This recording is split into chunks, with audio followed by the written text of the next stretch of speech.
Salut à tous les amis, très heureux de vous retrouver en direct sur Twitch, le stream bien évidemment avec tous les copains, avec le chat, on est là ensemble connectés, l'Atlético et donc sacré champion, 2 heures d'actualité, on va aller partout en Europe comme d'habitude pour faire le point sur la résonance de ce titre. À Madrid, nous irons aux alentours de 21 h, retrouver Pablo Polo, on ira en Allemagne, aller retrouver Hardy pour là aussi célébrer un très grand Lewandowski, 41 buts marqués, c'est un record absolu battu aujourd'hui devant Gerd Müller. Un petit nouveau également, on ira en Belgique, aller retrouver Sacha qui nous fera le point sur la liste euro de Roberto Martinez et dans une poignée de secondes, l'Italie. En attendant, regardez la salle des machines, on est prêt pour vous faire vivre le meilleur, bien évidemment, avec Nico, salut, avec Clémence, avec Thomas qui va passer par là et Guillaume également qui est dans l'antichambre en train de préparer le tout. J'ai la tablette magique, on attend toutes vos questions. J'ai également branché le smartphone. Vous m'envoyez là aussi tout ce qu'il faut sur Twitter. On prend la direction de l'Italie et on va aller retrouver tout de suite Michela qui est avec nous. Buonasera Michela. Buonasera Alex. Come stai? Buonasera a tutti. Molto bene, grazie. Regarde, je suis chez une grande supporter à Bergame, Osteria de Giuliana, c'est un resto symbole, beaucoup supporters de l'Atalanta et c'est sûr qu'on a le symbole sur les gâteaux. Ah, Si vous venez en Italie, c'est juste à voir. Le symbole de la Champions League. Oui, mais tu vois, magnifique. Ici tu as la Champions League et tous les maillots de la Serie A. Magnifique, magnifique. Et tu remercieras la propriétaire de l'établissement. Hein. Comment s'appelle-t-elle? Giuliana. Elle vient parce que c'est spectaculaire. C'est très sympa, il faut venir ici à manger italien. Moi, je veux venir manger quand tu viens à Bergame. et tout ça chez toi à Bergame. Écoute, merci de nous accueillir pour ouvrir cette émission. Il y a tellement de choses dont il faut parler encore aujourd'hui sur la Serie A. Demain, on a des matchs de fous furieux pour savoir qui disputera la prochaine Ligue des Champions la saison prochaine. Il y a notamment une bataille à distance, vous le savez, entre Milan et la Juve. L'Atalanta, c'est d'ores et déjà fait, jouera la Ligue des Champions la saison prochaine. Mais je vais commencer par une mauvaise nouvelle, Michela. Regarde la presse. Ça veut dire la presse cette semaine. Vous aviez la possibilité de remporter cette Coupe d'Italie face à la Juve. Et c'est la Juve qui s'est imposée. Quelle a été la résonance à Bergame? Il y a eu beaucoup de tristesse ou on s'est dit c'est logique? Voilà, c'est normal qu'on a beaucoup de tristesse, mais c'est normal aussi qu'on a beaucoup d'orgueil. Alors, on va dire toujours que l'Atalanta, c'est la meilleure et il faut aller à Atalanta et on va se revoir dans la Champions League la prochaine année. Alors, toute la presse a parlé de ce match, effectivement, avec un aspect très important, Michela, dans ce match. Je le remontre, c'est le sourire de Pirlo. Le sourire parce que la saison de Pirlo est catastrophique, on le sait.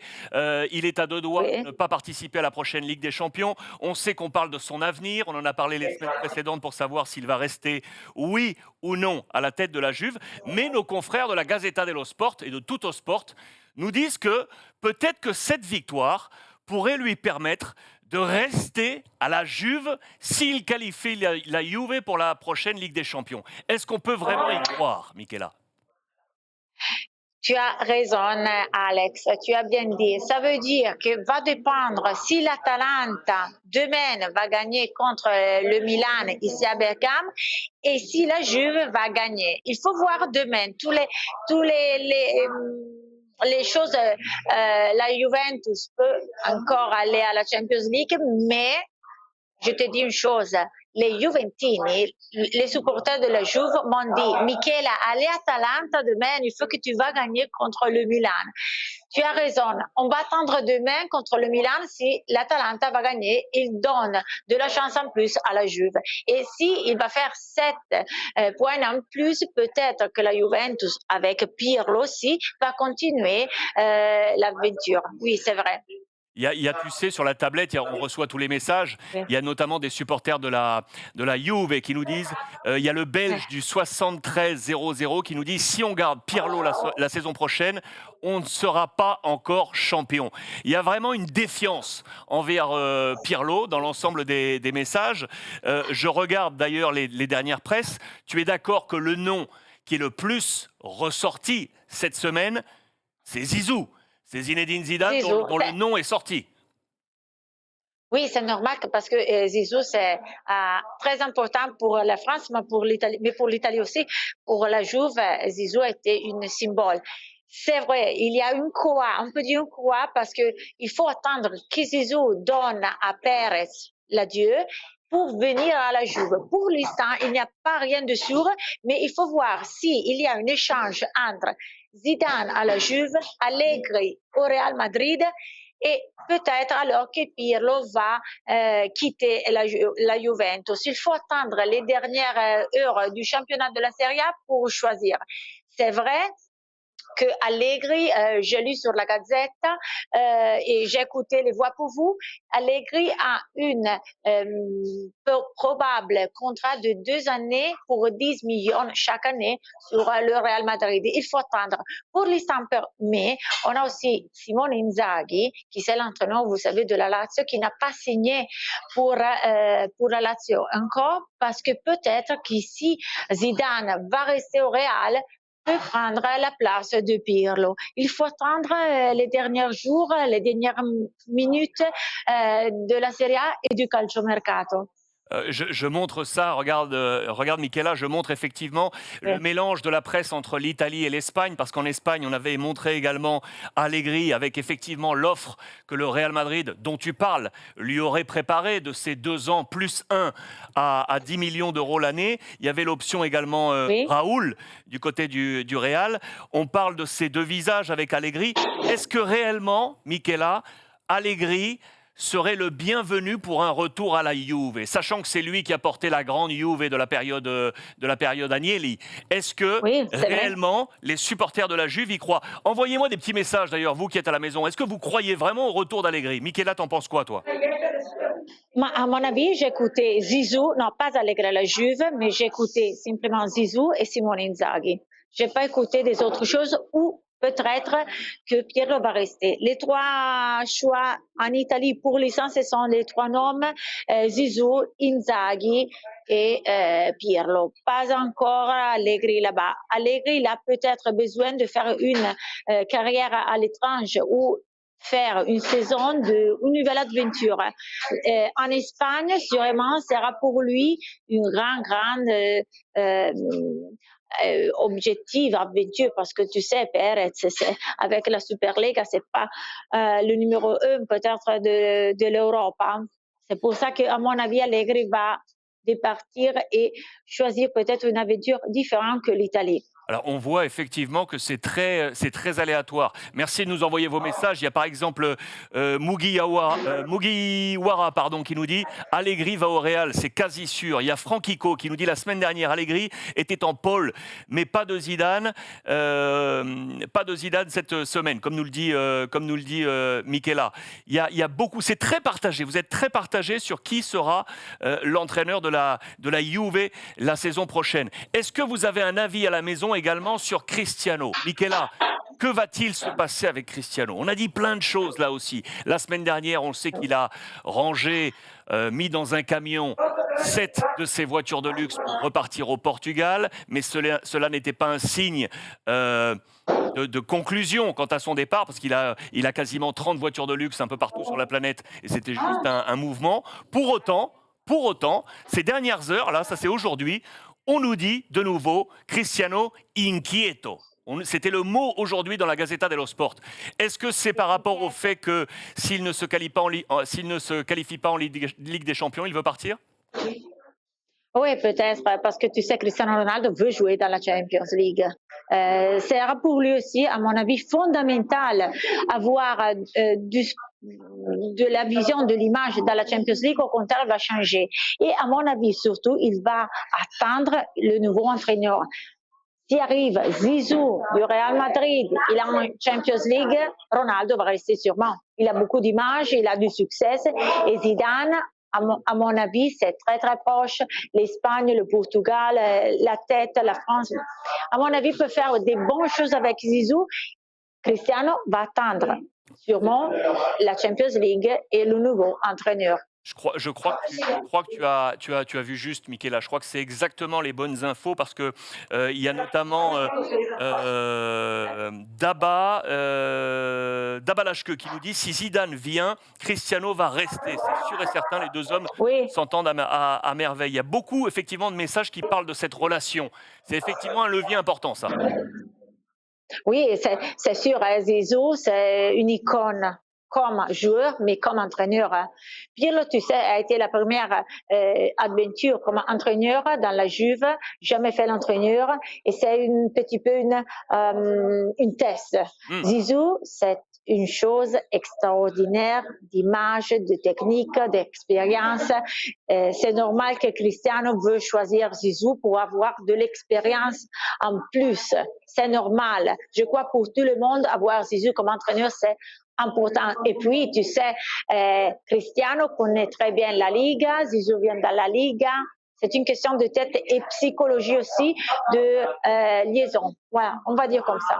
Dites-moi, les supporters de la Juve, si vous voulez garder Cristiano, oui ou non. Est-ce que vous, supporters de la Juve, vous gardez Cristiano, oui ou non, pour la saison prochaine? Parce qu'il y en a pas mal qui sont plutôt sur une tendance reconstruction. Il y en a qui sont sur cette tendance. Ouais. Michaela, tu parlais d'icône en parlant de Zizou. Il y a une icône là qui dit adieu cette semaine à la Juve. C'est lui, c'est Gigi. C'est Buffon qui a choisi Oui. de partir. Il a joué son dernier match. Il était capitaine pour ce match face à l'Atalanta dans cette finale L'Atalanta. de coupe. D'après toi, il fait quoi, Gigi? Il va où là?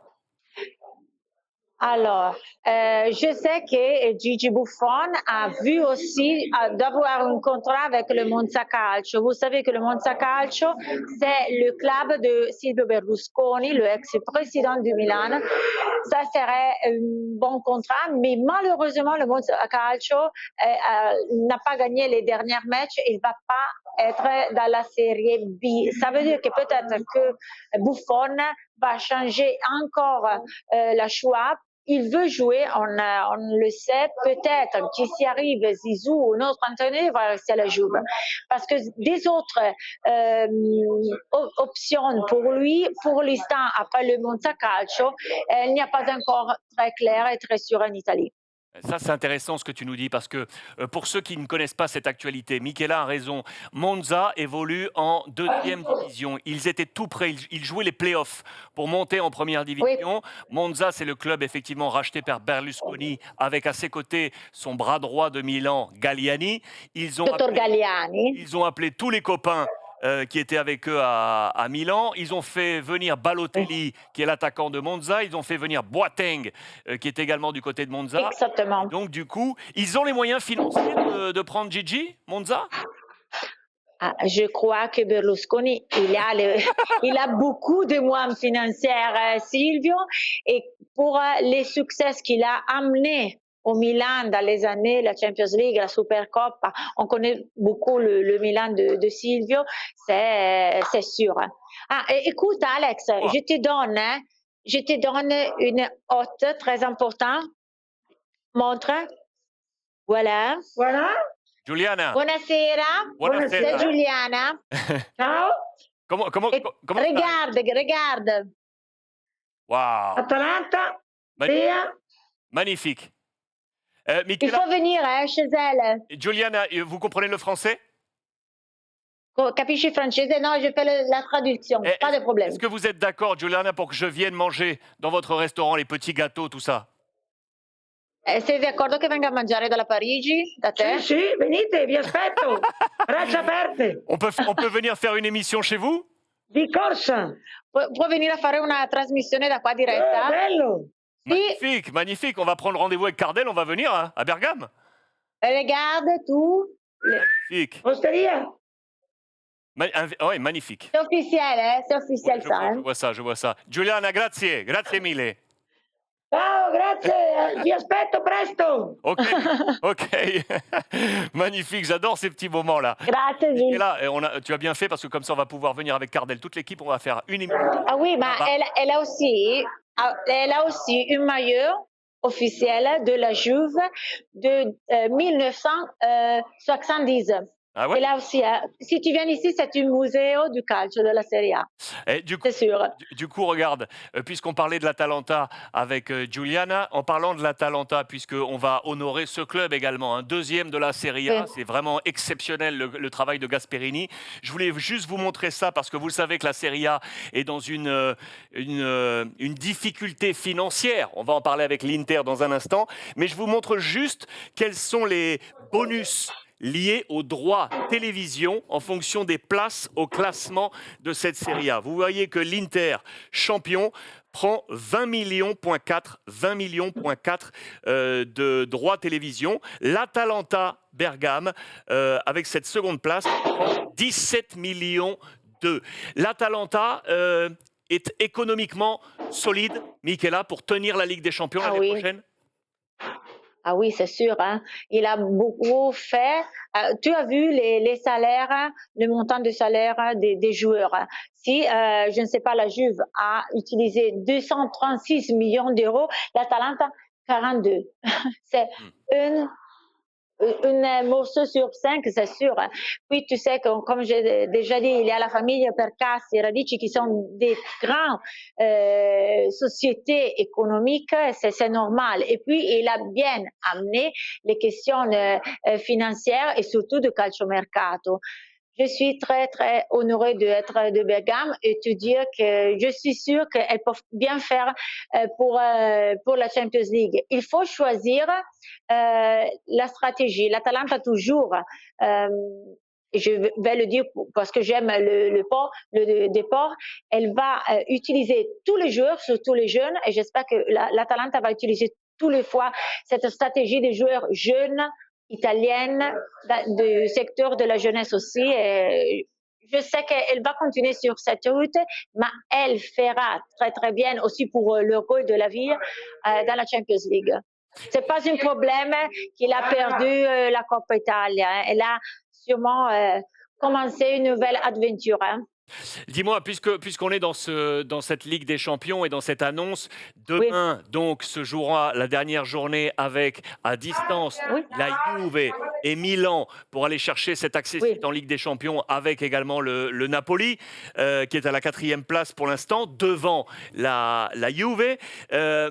Je te montre ça, les images également, les photos de la Gazzetta dello Sport de cette semaine qui montraient très clairement qu'en fonction de cette qualification, le mercato de l'AC Oui. Milan sera décisif. Regardez, je vous montre ça parce que on montre plusieurs joueurs déjà à l'AC Milan, plus Vlahovic de la Fiorentina, qui est une volonté première du coach Pioli.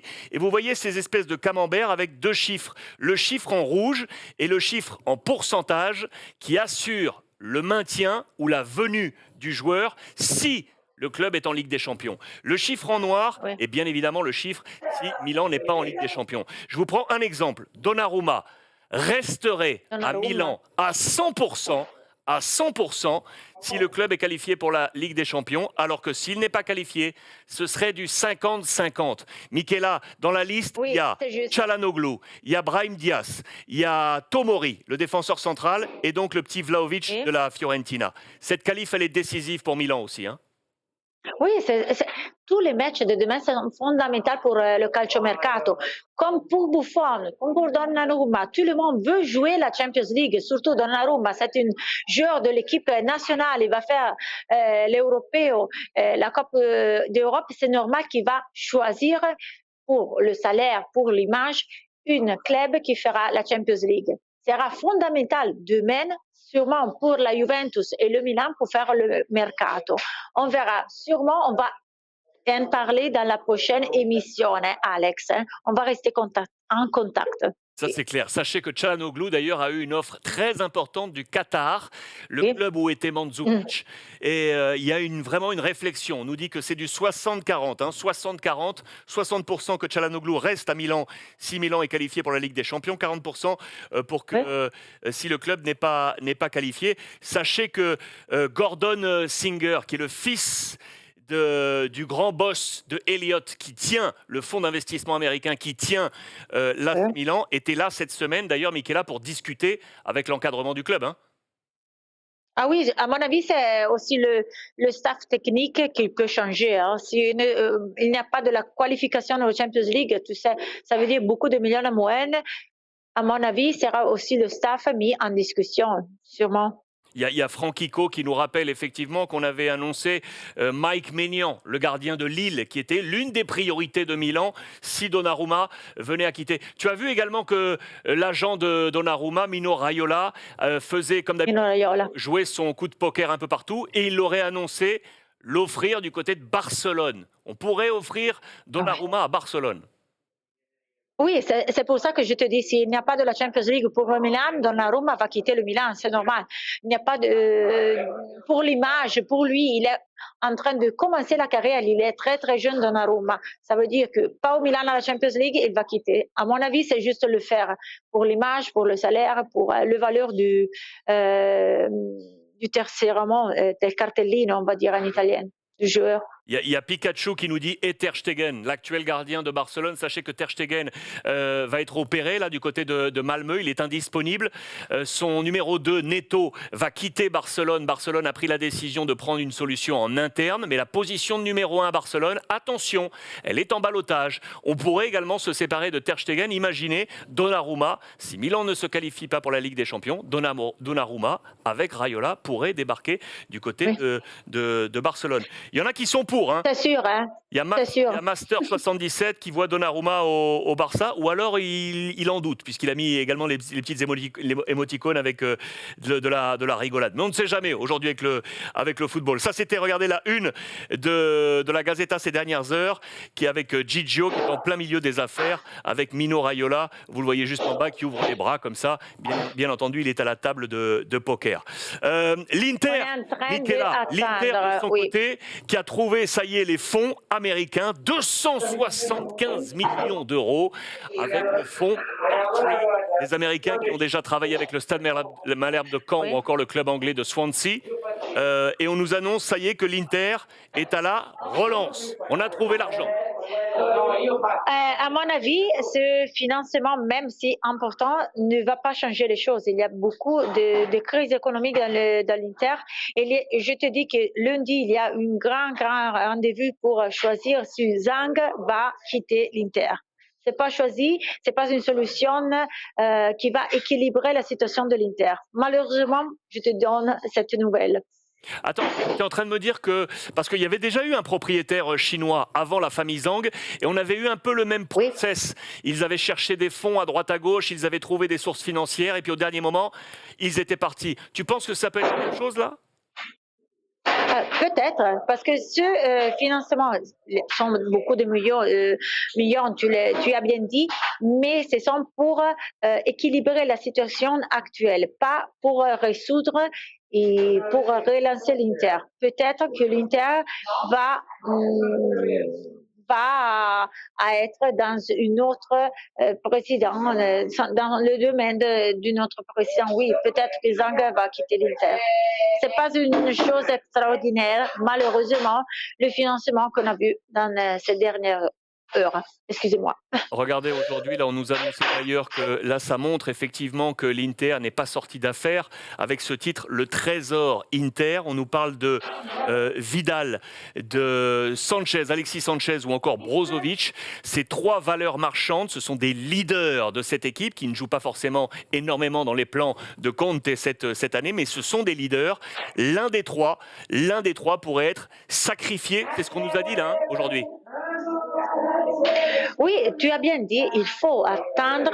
Je sais que c'est pas joli à te dire, il faut attendre demain pour le Milan, la Juve, mais il faut attendre aussi pour l'Inter lundi. Je sais, ils m'ont dit et confirmé aujourd'hui des directeurs de la Serie A qu'il y a une rencontre lundi pour choisir le futur de l'Inter. Il faut attendre, Alex. Malheureusement pour toi. Non, pas de problème. C'est le feuilleton qui continue et ça nous donne rendez-vous pour la semaine prochaine. Ça.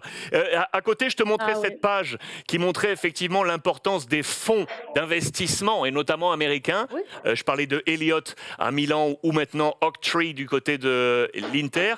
Et là, on nous montrait tous ces clubs qui aujourd'hui étaient pris par des fonds avec l'Inter, avec Milan, avec également l'Olympique lyonnais, avec le LOSC, Lille, ou encore Manchester United, bien évidemment, la formation de Leicester. Est-ce qu'on sent en Italie que le football italien est en danger, Michela?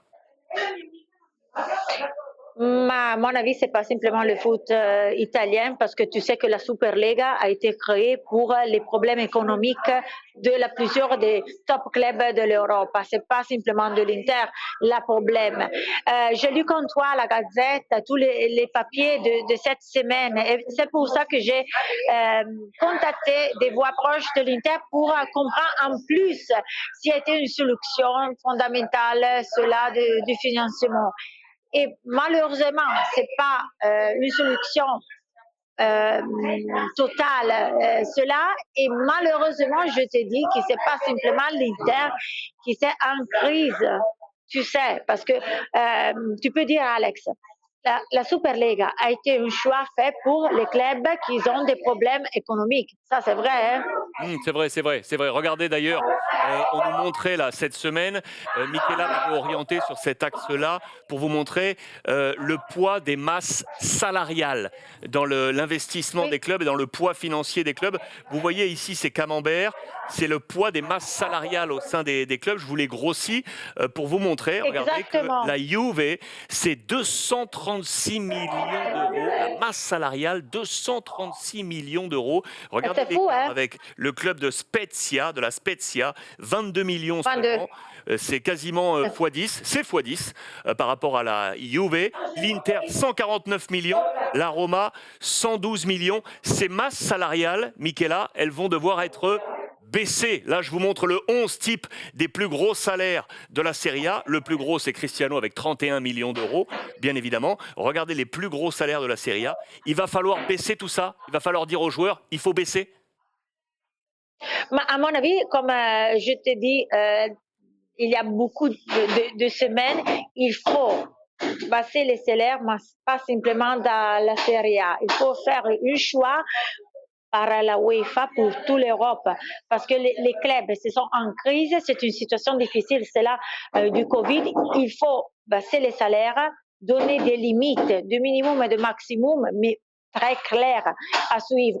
Parce que je crois, je vais donner mon opinion, hein, le sport en général, dans ces dernières années, on voit aussi dans les sections de la jeunesse, dans la jeunesse de plusieurs clubs qui ont payé les jeunes joueurs. Mais c'est juste, hein. À mon avis, il y a beaucoup d'argent et quelquefois, il va manquer, je vais dire, la femme. Oui, La voilà, fame ouais. di giocare. Il y a pas mal de joueurs d'ailleurs qui disent que de joueurs pardon sur le chat. Il y a Franquico qui nous dit un exode en première ligue peut-être, mais sachez que si Cristiano reste en Italie, sachez que les conditions fiscales, la fiscalité italienne est plus favorable à Cristiano s'il reste en Italie. En Angleterre, c'est d'autres moyens financiers, d'autres leviers financiers qui permettraient à Cristiano d'aller en Angleterre. Michela, Oui, mais bah, nous quitter, attends, avant de nous quitter, parce qu'il faut qu'on file à Madrid, parce qu'il y a Pablo qui nous appelle avec le titre de l'Atlético. Ok. Je voulais juste avoir ton info, Roma. tes infos sur l'AS Roma, parce que Mourinho est en train de faire son marché.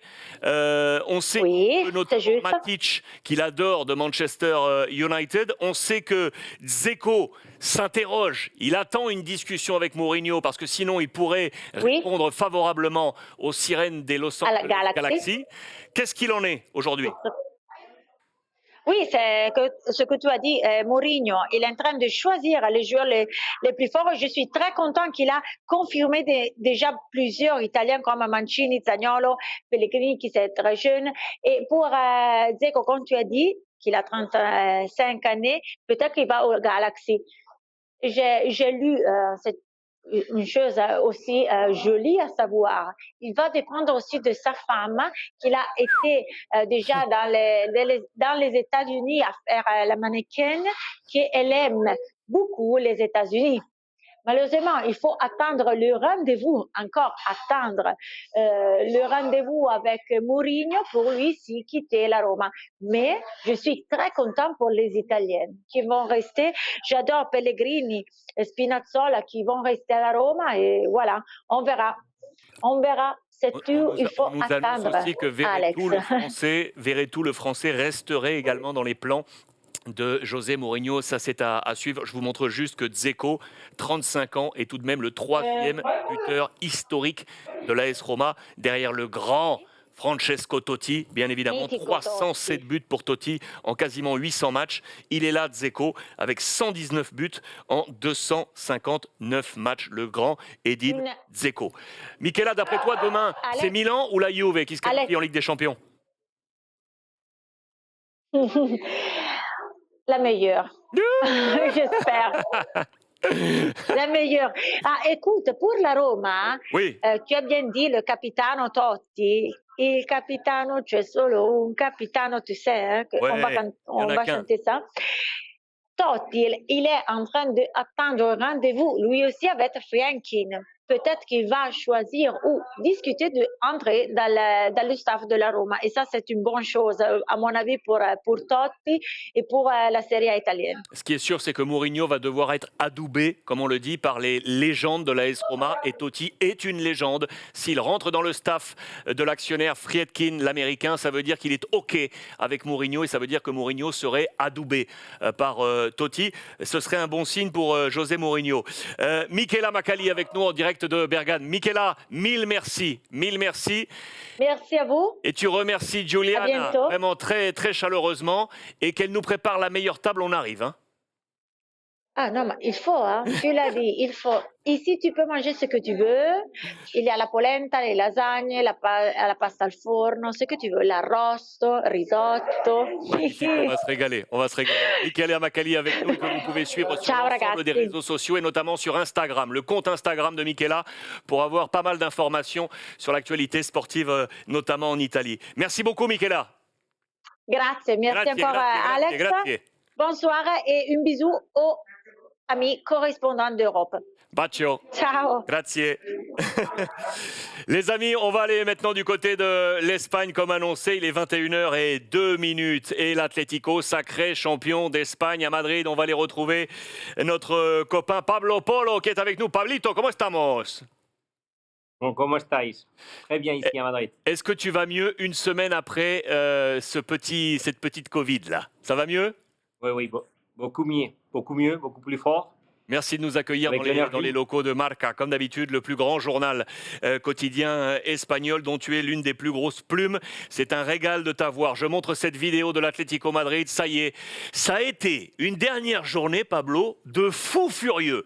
On rappelle juste que l'Atlético jouait sur la pelouse de Valladolid qui se battait pour le maintien. Le Real Madrid était à domicile face à Villarreal qui dans 4 jours va jouer face à Manchester United la finale de la Ligue Europa. Et ça a été fou, Pablo. Ça a été fou. L'Atlético a été mené à 1-0 et le Real avait les cartes en main. Oui, le Real avait les cartes en main, mais par contre, il perdait 0-1 face à Villarreal, alors il n'avait rien à faire. Le Real a fait finalement son travail, il a été capable de remonter.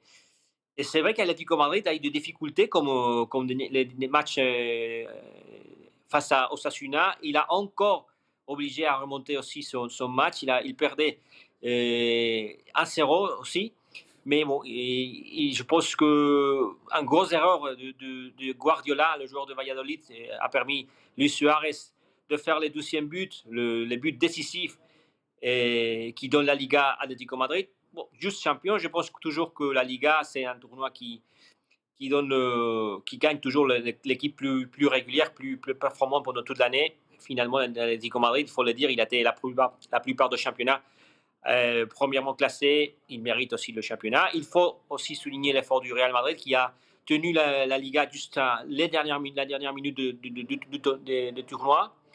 Mais qu'évidemment, je pense qu'on se souvient évidemment de ce penalty face à Séville qui a permis Valladolid et Séville faire match nul, qui n'a pas été capable, pourtant, le Real Madrid de se mettre premier au classement. Après ces matchs, le Real a été capable de gagner tout le match qui lui manquait, mais le Atlético Madrid aussi a été très fort dans le dernier match de championnat, et voilà.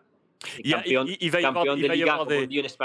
y avoir des polémiques, ça c'est sûr encore, Pablo, parce que Karim Benzema avait marqué le but de l'égalisation à la 56e minute. La VAR a dit non pour 10 cm de l'épaule en position de hors-jeu. Donc c'est sûr que ça va faire polémique, ça c'est sûr. Et finalement, le Real s'est imposé dans les 2 dernières minutes avec un but de Benzema pour l'égalisation et Modric, ce qui signifiait que il restait une poignée de secondes. Si Valladolid égalisait face à l'Atlético, Madrid était champion. C'était fou, hein?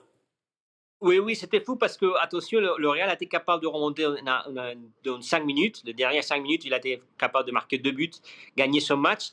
Alors, on est tous allés vers le match à Valladolid parce qu'il y avait un peu plus de retard de Valladolid. Le match de Real Madrid a fini.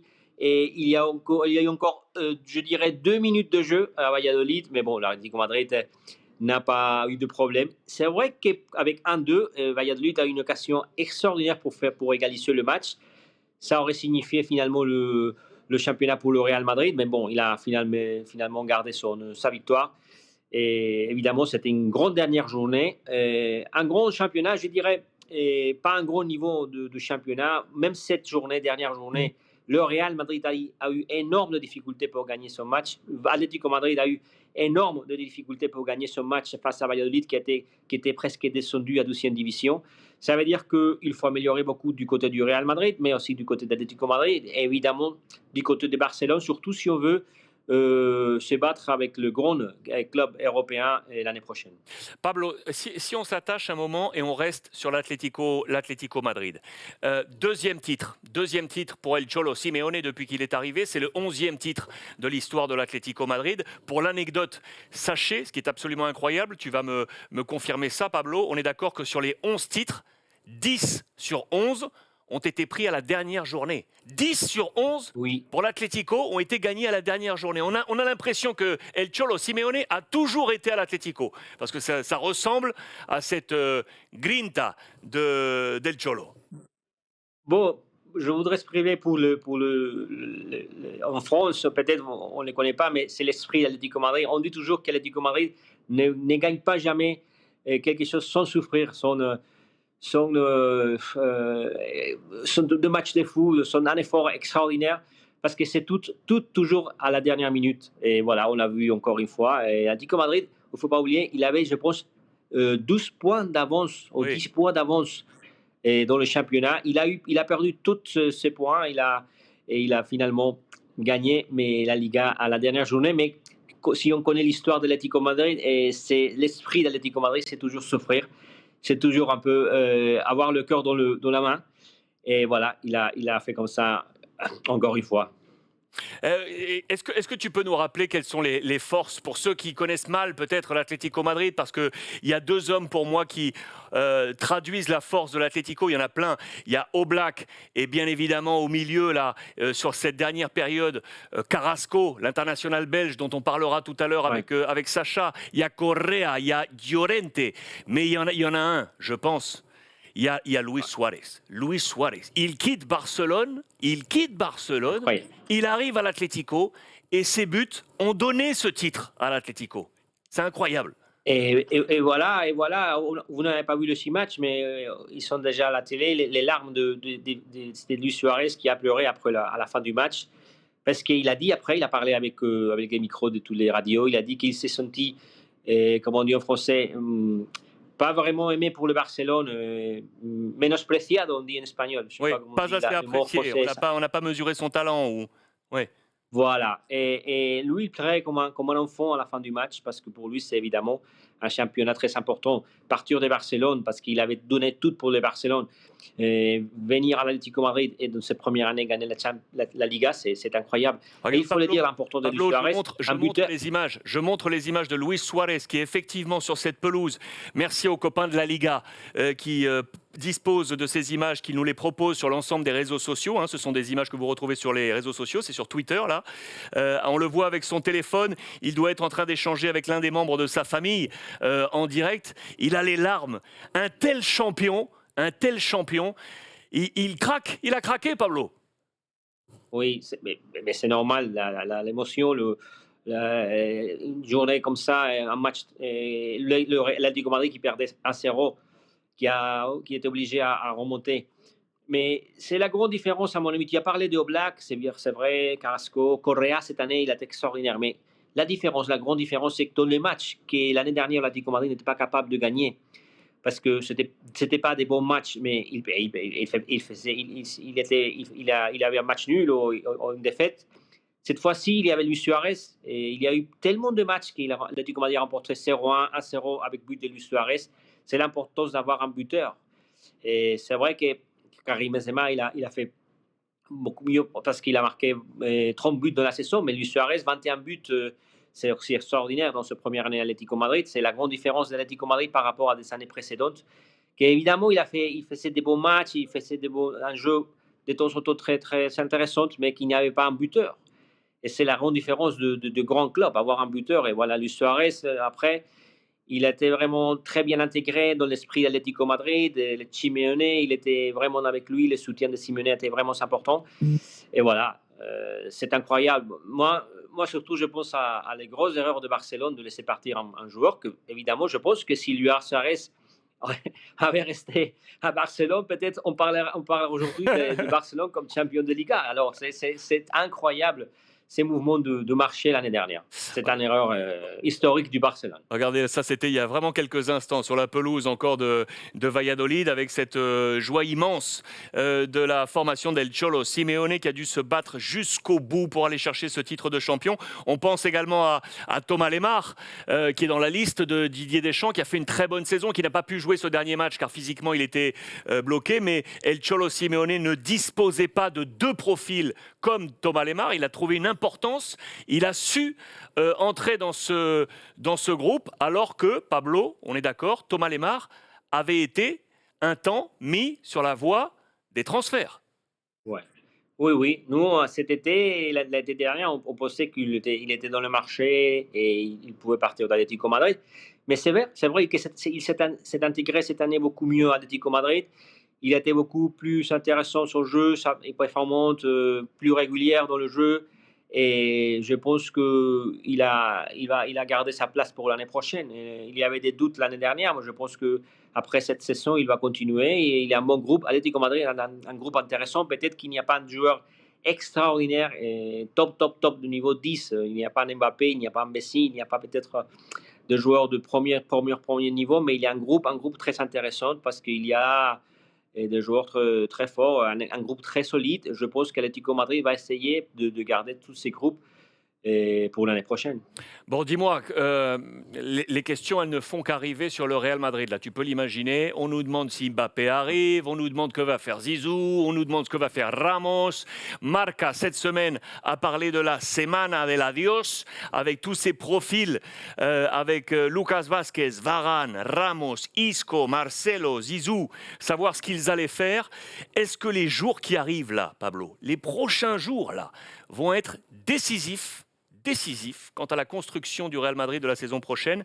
Là, il y avait un très bon papier écrit cette semaine par l'ensemble de ta rédaction qui expliquait vraiment cas par cas le destin de tous ces joueurs, et notamment Ramos comme un symbole qui n'a pas pu jouer aujourd'hui.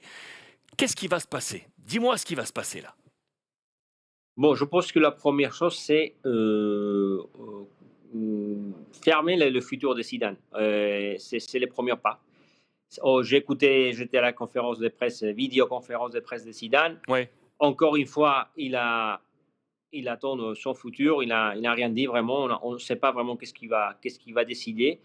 Mais il a dit qu'il va rencontrer les clubs prochainement, dans les prochains jours, et décider. Lui, il a dit même que c'est pas seulement son futur. Et Zidane a rappelé que c'est pas seulement son futur qu'il faut parler, les futurs de beaucoup de joueurs. Et tu as donné, Alexandre, la liste des joueurs qui sont incertains. Mais premièrement, c'est Zidane. Premièrement, les clubs doivent savoir qui va diriger les projets l'année prochaine. Si Zidane est décidé à rester, ça va dépendre de Zidane. Je pense que le Real, si Zidane est décidé à rester, le club, Florentino Pérez, va accepter la décision de Zidane et va garder Zidane. Mais on ne sait pas vraiment qu'est-ce qui se passe dans la tête de Zidane encore. À mon avis, il y a 50% de partir de rester. Je pense plutôt qu'il va rester, mais on verra. Et après, il y a des joueurs vraiment très importants comme Ramos, Varane. Je préfère parler premièrement d'Isco et de Marcelo. Je pense que son futur vraiment est dehors du Real Madrid. Je pense que c'est des étapes terminées. Sur le cas d'Isco et le cas de Marcelo, clair, c'est des étapes terminées. Et après, Varane et Ramos, on verra, parce que je pense que les deux ne seront pas dans la prochaine session au Real Madrid. Un de deux, je pense qu'il partira, on verra. Parce que le Real Madrid, évidemment, ne laissera pas partir les deux. Il faut garder des défenseurs centrales pour l'année prochaine et c'est un deux joueurs très importants. Alors, un de deux va garder le Real Madrid, on verra qu'est-ce qui se passe. C'est marrant parce qu'effectivement, on a l'impression qu'il y a un effet de domino qui va se passer en fonction de l'avenir de Zizou. Il y avait là aussi dans les colonnes de Marca un très bon papier sur le rapport avec Luxembourgo, qui avait été le seul entraîneur là des derniers temps, après une saison blanche, à rester à la tête du Real Madrid, parce qu'à chaque fois qu'il y a eu une saison blanche, l'entraîneur sautait. Luxembourgo était resté, c'était en 2005 et Zizou était alors joueur sous les ordres de Luxembourgo. Et là, il est possible, tu viens de le dire, il est possible que Zizou reste après cette saison blanche. Et j'ai l'impression, je suis de ton avis, moi Pablo, je pense que c'est assez rare, mais Zizou est peut-être la seule personne qui a l'ascendant sur Florentino Pérez, qui est vraiment le grand patron. Mais on a l'impression que Zizou, dans ce type de bras de fer, on a l'impression qu'il est peut-être même plus fort que Florentino. Oui, évidemment, parce que s'il y a quelqu'un que Florentino écoute, normalement, c'est Zidane. Et Zidane est un peu le directeur général du Real Madrid, José Ángel Sánchez. Voilà, mais Zidane, l'influence de Zidane sur Florentino, c'est très important. Et Florentino est conscient de l'influence de Zidane du côté du supporter du Real Madrid, et c'est vraiment un idole. Et après, il ne faut pas oublier que le Real Madrid s'est battu jusqu'à la fin au Champions League et s'est battu jusqu'à la fin à la Liga, après plus de 50 blessés, après le Covid, qui a affecté, je pense, à 11 ou 12 joueurs qui ont eu Covid. Et avec on va être clair, avec un groupe qui a besoin d'une petite révolution quand même. Et Zidane, et même Florentino l'a reconnu dans un entretien à une émission ici en Espagne, Chiringuito, qui il a dit exactement il faut changer des choses l'année prochaine. Alors, Zidane, avec un groupe qui a besoin d'échanger, qui a besoin de faire venir des joueurs avec de haut niveau et faire une petite révolution, quand même, il a été capable de se battre jusqu'à la fin. Et je pense que c'est un bras de fer entre Florentino Pérez et Zidane. Je pense que Zidane veut avoir de garanties de quelques transferts, de quelques changements dans le groupe. Et s'il obtient des garanties du club, les soutiens du club et des garanties que le Real va changer des choses, va faire venir des joueurs importants, je pense que Zidane aimerait bien rester. Mais il veut pas rester comme quelqu'un comme avec un groupe qui difficile à se battre avec les grands clubs européens et même en Espagne. Il y a pas mal de. Je pense que ça va être décisif. Il y a pas mal de chats qui nous envoient, notamment Asker, qui nous rappelle aussi que, par exemple, Zidane voulait Pogba et que Pérez ne lui a pas donné. C'est vrai, Pérez est tout de même le président. Donc, même si Zizou a l'ascendant sur certains secteurs, il est vrai que Pérez a le final cut. Et effectivement, Asker a raison, Pogba est le meilleur exemple de tout ça. Bien sûr que Zidane avait donné quelques noms pour renforcer l'équipe. Il avait parlé de Pogba et Florentino n'a jamais accepté ces transferts. Et surtout pour le problème qu'il y avait entre son agent Raiola et le Real Madrid. Il n'avait pas eu une grande relation entre le Raiola et le Real Madrid les dernières années. Et ça a peut-être été les problèmes principaux pour ne pas acheter Pogba. Mais c'est ça, on va revenir sur ces sujets dans ces prochains jours, parce que Zidane va demander encore de joueurs pour le milieu de terrain, c'est sûr, va demander de joueurs pour offensivement. Il a été capable de se battre à la Liga avec des joueurs comme Vinicius ou Rodrigo, qui, on a vu, il faut être clair aussi, ne sont pas prêts pour le haut niveau. C'est vrai, c'est deux jeunes joueurs intéressants, qui ont un futur intéressant, mais il faut un peu plus quand même pour le Real Madrid. Et c'est ça que je pense que Zidane va essayer de transmettre aux dirigeants du Real Madrid dans ces prochains jours. Tu y crois, Marcelo, en MLS pour aller chez David Beckham ou pas? Tu y crois, ça? Non, je ne pense pas parce que il y a l'entraîneur qui a dit qu'il y a, il avait plus de latéral gauche que de taxi dans une conférence de presse. Alors, je pense que, mais à mon avis, ce sera un bon destin pour Marcelo. Marcelo, on l'a vu au pro, il a sorti à la 12e, il a joué la 12e mi-temps ce soir face à Villarreal, mais quand même, il est loin de son niveau. Il a été vraiment un joueur extraordinaire pour le Real Madrid. Il a fait une histoire merveilleuse au Real Madrid, 4 Champions League, le meilleur latéral gauche d'Europe, je pense, pendant des années. Mais je pense que physiquement, il n'est plus au niveau du Real Madrid. Je pense que le Real va chercher.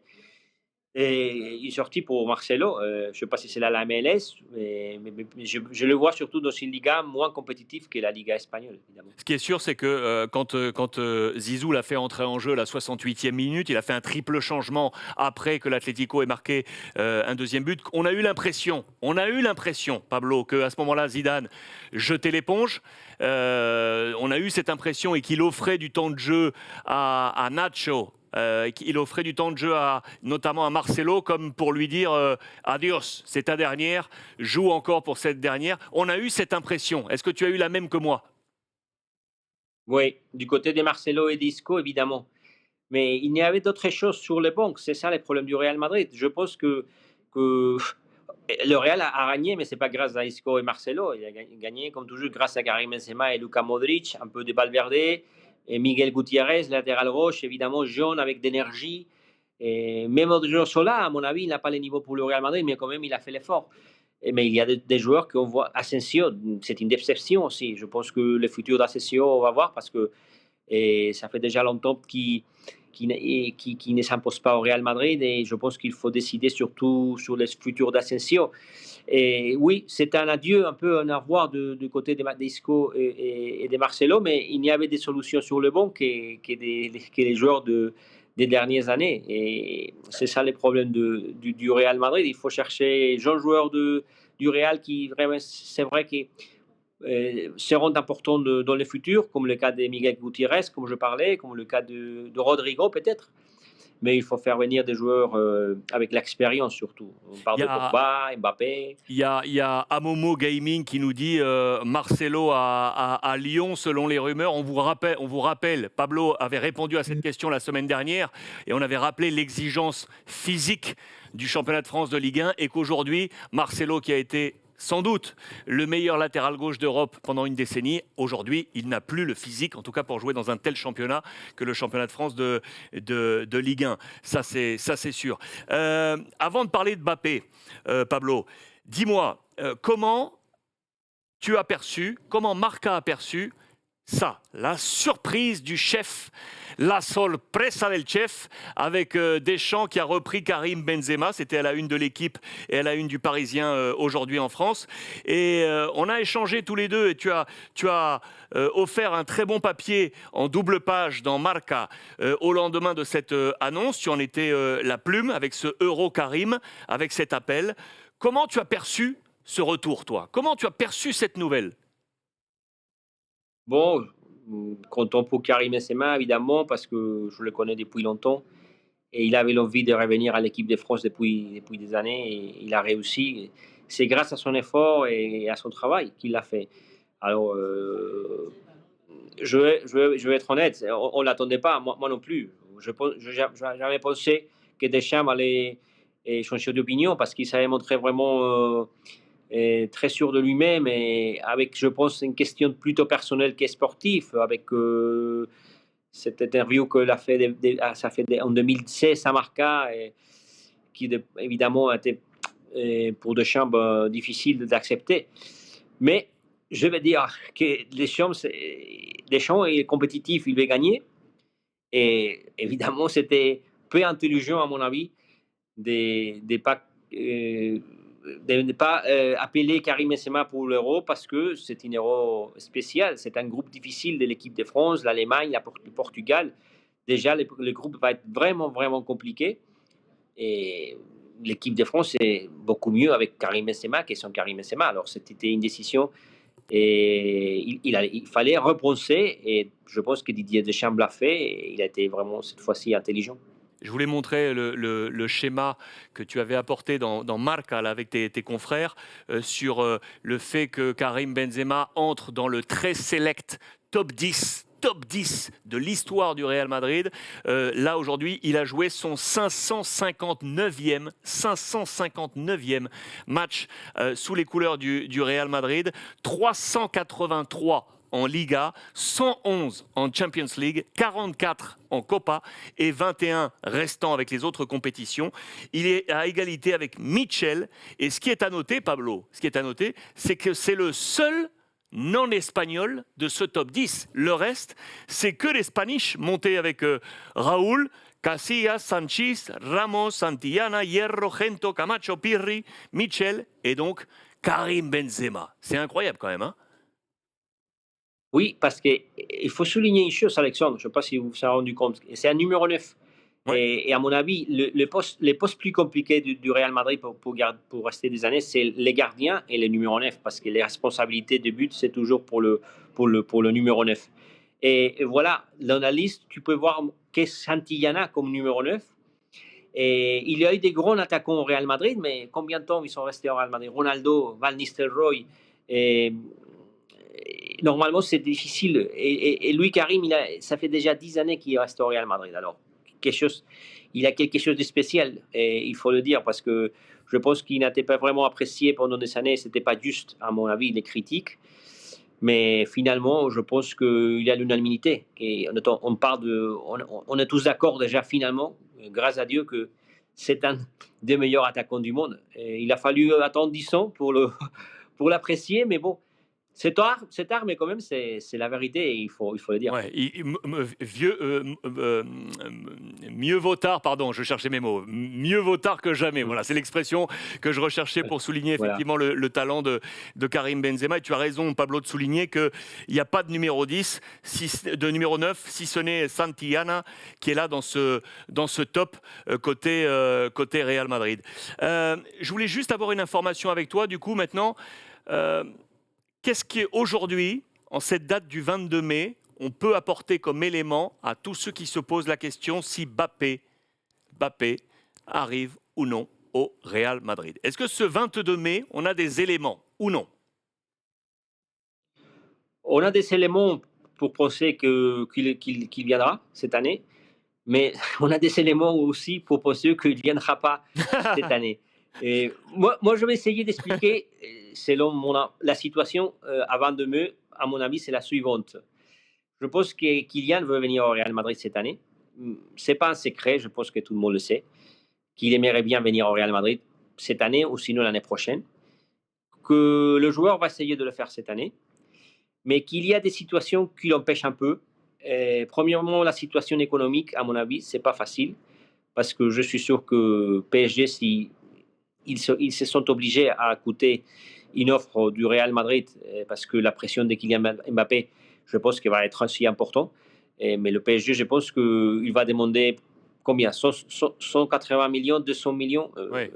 Et le Real Madrid rêve de dépenser que 100 millions d'euros pour Kylian Mbappé. Alors, premier obstacle important pour le transfert cette année. Deuxième obstacle, je pense que le PSG aimerait bien garder Kylian Mbappé au moins jusqu'à la Coupe du Monde.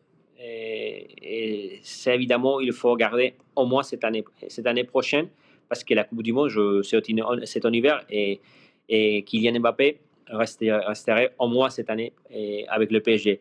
Et la question, c'est qu'est-ce qui va se passer? Est-ce que Kylian Mbappé va prolonger un an? On a vu des infos que le PSG, évidemment, ne veut pas laisser partir libre Kylian Mbappé, et Kylian Mbappé va essayer de partir libre. Alors, ce bras de fer, peut-être, c'est le Real Madrid qui peut profiter un peu, essayer de le faire gagner cette année. C'est compliqué, je pense que ça va être comme le futur de Zidane dans les prochains jours, les prochaines semaines. Je pense que Kylian Mbappé doit décider, parce que c'est arrivé à l'Euro, et c'est une décision firme. Et ça viendra pas bien, ce sera pas facile pour l'équipe des France. Je pense que la France va essayer Deschamps va vouloir concentrer toute l'équipe sur le terrain. Et s'il y a la situation de Kylian Mbappé encore incertain, ça va pas l'aider du tout. Oui, moi je suis plutôt de ton avis. J'ai peur que les arguments, j'ai peur pour les supporters du Real Madrid, hein, que les arguments en défaveur soient finalement plus forts que ceux qui sont en faveur d'une arrivée de Mbappé. Maintenant, il y a quelque chose là sous-jacent, tu seras d'accord avec moi, Pablo, c'est que mon avis, c'est très personnel et je l'ai dit sur YouTube cette semaine, c'est que je pense que si le Paris Saint-Germain, sans la possibilité de vendre Mbappé, ils ont ferré Neymar et d'aller chercher Messi, tout est possible. Hein. Tu es d'accord avec moi? Je pense que Paris peut aller mettre le paquet pour aller chercher Lionel Messi. Oui, évidemment. Nous, à Marca, ça fait déjà, je dirais, au mois d'avril, je pense. Moi, je fais un article que Messi pouvait provoquer un mouvement extraordinaire sur le marché. Et c'est vrai. Je pense que pour le PSG, si le PSG est capable, ou si le PSG voit que c'est possible faire venir Messi au PSG, c'est évident le moment de vendre Kylian Mbappé. Les problèmes des PSG, à mon avis, qu'il a peur de perdre Mbappé et n'est pas se renforcer avec un joueur de son talent, évidemment, parce qu'on parle de meilleur joueur du monde. Qui peut remplacer Kylian Mbappé? C'est évident Messi. Et on va voir qu'est-ce qui se passe avec Messi. Peut-être que la décision de Messi peut provoquer le mouvement de Kylian Mbappé au Real Madrid. Je suis d'accord avec toi, tout à fait. Je lis quelques messages sur le chat. Il y a Arca Phoenix qui nous dit « Si vous recrutez Mbappé, va falloir recruter partout autour. Le Real arrive peu à peu en fin de cycle et va falloir recruter ailleurs avant de penser à un si gros transfert. Pour moi, l'équipe de Paris paraît plus rassurante que le chantier qu'il va y avoir du côté du Real Madrid. » Melka 31 qui nous dit « Messi reste, c'est confirmé. » Non, Melka, ce n'est pas encore confirmé. Il est en discussion avec Laporta, le père de Messi, a entamé, ça y est, les discussions, mais il n'y a rien à date de confirmer. Vous êtes nombreux à dire également qu'on ne peut pas vendre Mbappé à moins de 100 millions ou 100 millions. C'est vrai, comme le disait Pablo, Paris va demander une somme supérieure, à moins que dans la transaction par rapport à ce qui peut se faire avec Messi, ça pourrait se passer. Vous n'êtes pas nombreux à croire à cette arrivée de Messi, pourtant, moi, je crois que c'est possible aussi. Je suis plutôt de l'avis de Pablo sur cette histoire. Je te fais une parenthèse, Pablo. D'ailleurs, à tous les copains là qui nous regardaient, allez suivre le compte Twitter de Pablo, c'est Polo Marca en toutes lettres. Vous aurez les informations en direct et notamment sur le Real Madrid.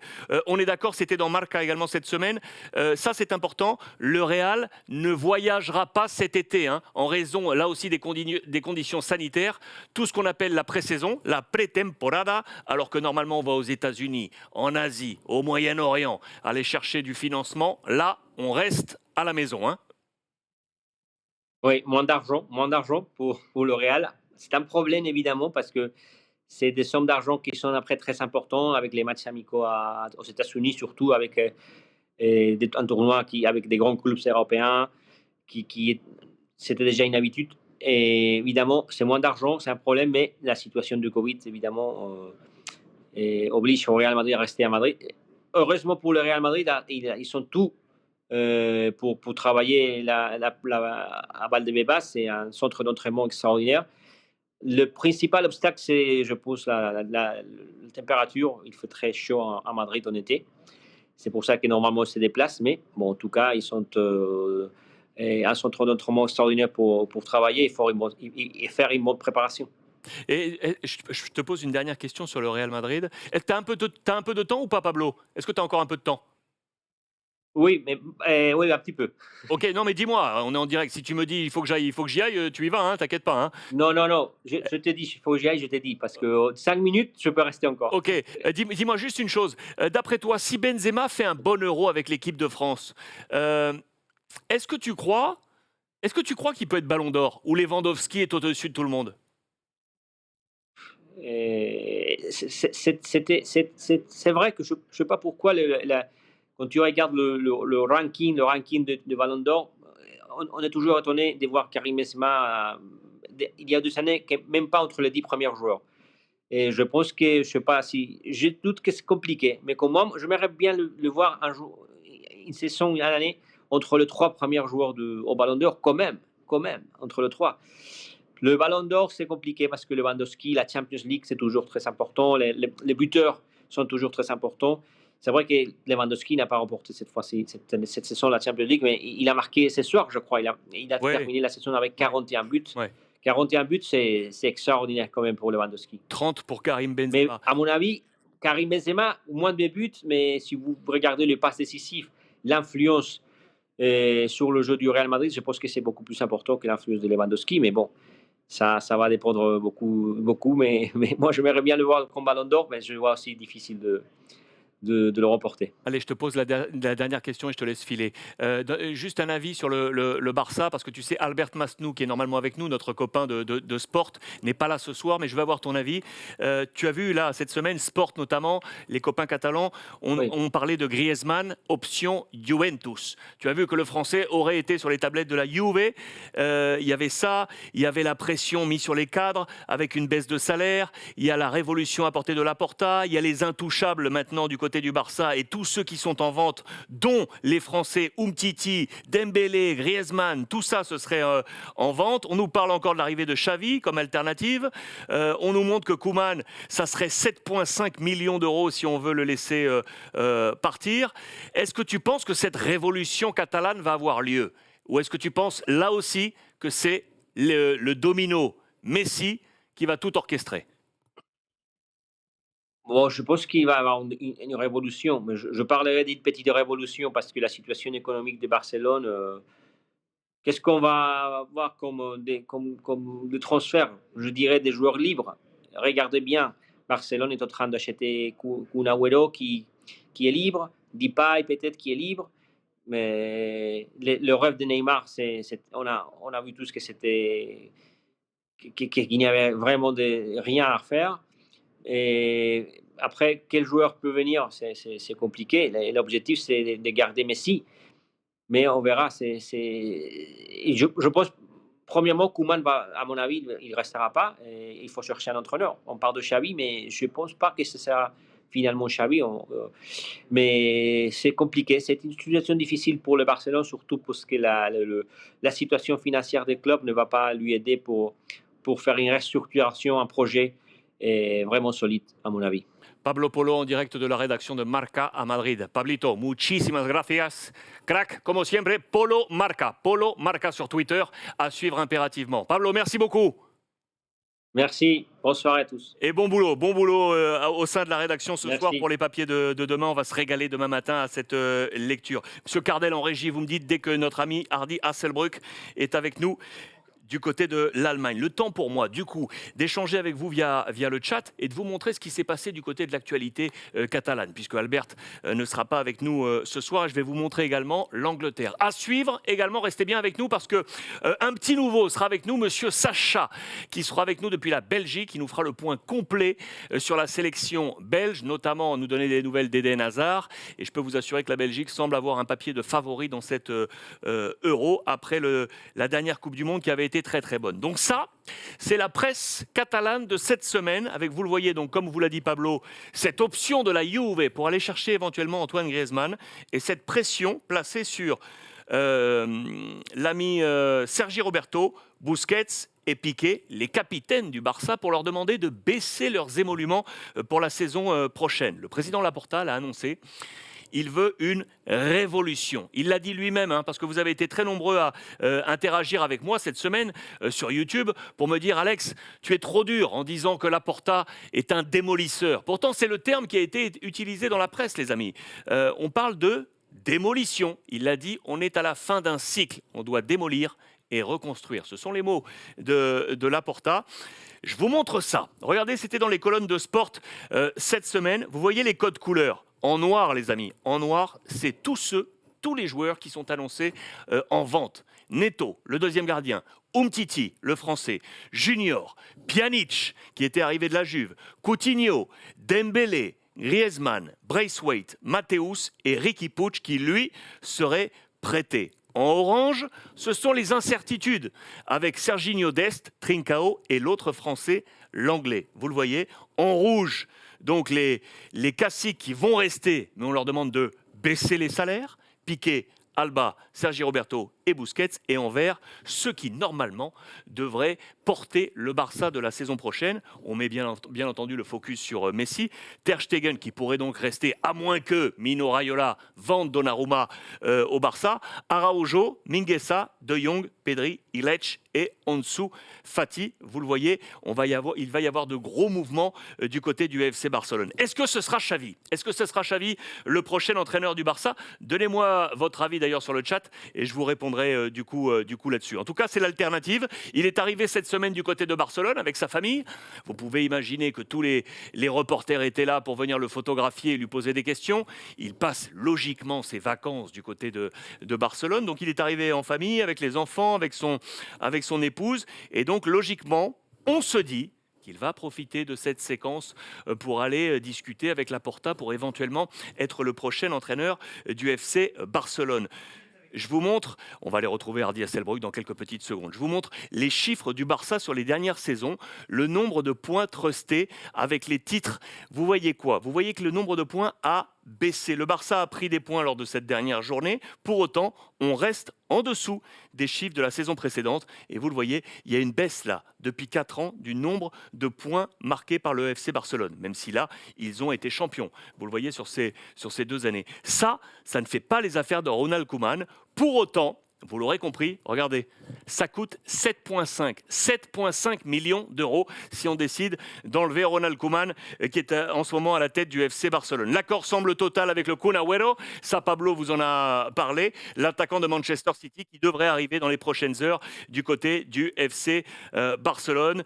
Et enfin, la dernière information que je voulais vous montrer, elle est ici, je vous montrais que Dembélé était sur la porte de sortie. Voici l'ultimatum, soit il prolonge le contrat avec des émoluments à la baisse, soit il est vendu, soit le Barça serait prêt à le laisser en tribune. 1 an, une sorte de punition, sachez-le, alors que dans le même temps, ça c'était dans les colonnes de l'équipe cette semaine, eh bien les agents de Dembélé et même ses anciens agents sont en ce moment même dans un imbroglio à démêler, c'est en justice, car les transferts entre Rennes et Dortmund et entre Dortmund et le Barça, là il y a des sommes et des mannes financières que se disputent les différents agents. Ça c'est le panorama aujourd'hui de Dembélé. On va aller retrouver Hardy Hasselbroek qui est avec nous du côté de l'Allemagne. Bonsoir Hardy. Bonsoir Alexandre. Comment vas-tu? Ça va, merci. Très heureux de te retrouver. Je voulais tout de suite qu'on salue le grand, le très grand Lewandowski, tu nous en as parlé la semaine dernière. La semaine dernière, il avait égalé le record de Gerd Müller avec les 40 buts marqués en une saison de Bundesliga. Et là, ce soir, Hardy, à la toute dernière minute face à Augsbourg, il marque le 41e. Il est fort, hein? Il est vachement fort. Il a dû mettre du temps cet après-midi parce qu'il a raté 5 ou 6 occasions nettes. Mais finalement, il a marqué le 5-2 contre Augsbourg.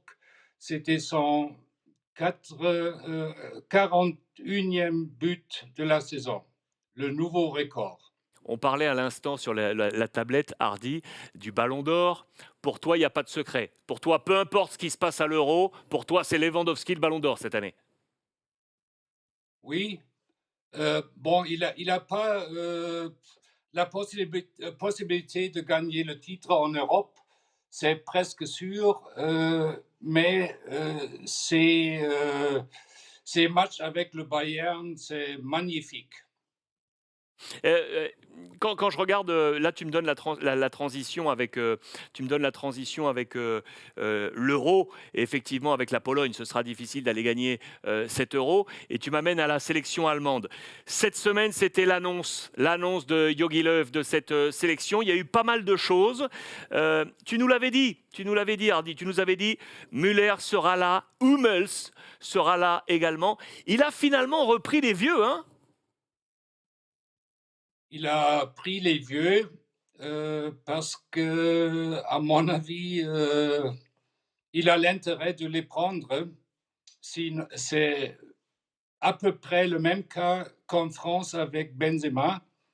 C'est-à-dire, il y a un réalisme côté des entraîneurs, comme en France. Et il était obligé de prendre Mats Hummels, par exemple, comme chef de la défense et Thomas Müller comme la locomotive de l'équipe. Quand on regarde ce groupe allemand, Hardy, effectivement, on voit que Hummels est revenu. On parlera également de Folland. Il joue à l'AS Monaco. Pour nous, c'est intéressant. Tiens, d'ailleurs, donne-moi ton avis sur le joueur de l'AS Monaco. Quelle est sa cote en Allemagne? Le problème, c'est qu'il a joué pour les clubs comme Hoffenheim et Leverkusen. Tous les deux sont des clubs classicaux, on pourrait dire. C'est-à-dire, les deux clubs, ils n'étaient pas bien vus. Maintenant, il est parti à Monaco. J'ai fait un grand interview avec lui à la fin de l'année dernière. Oui. Il était très content de jouer à Monaco. La situation qu'il y avait avec Niko Kovac comme entraîneur, c'était très bien. Et finalement, il a fait une très belle saison là-bas. Il a marqué 15 buts et il a démontré sa valeur. D'ailleurs, parenthèse là aussi, Kovac, lui l'ancien du Bayern Munich, tu le trouves comment à Monaco? C'était un bon choix pour lui, ça? Oui, il a bien su que Folland, c'est un joueur qui travaille beaucoup, qui court beaucoup, qui marque des buts. Et en plus, il est un bon joueur pour toute la groupe parce qu'il apporte le bonne humeur.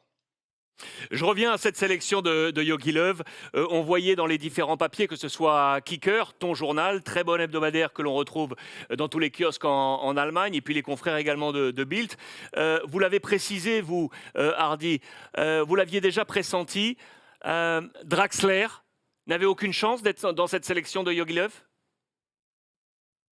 Bon, Jogi Löw, il a presque s'excusé parce qu'il n'a pas pris.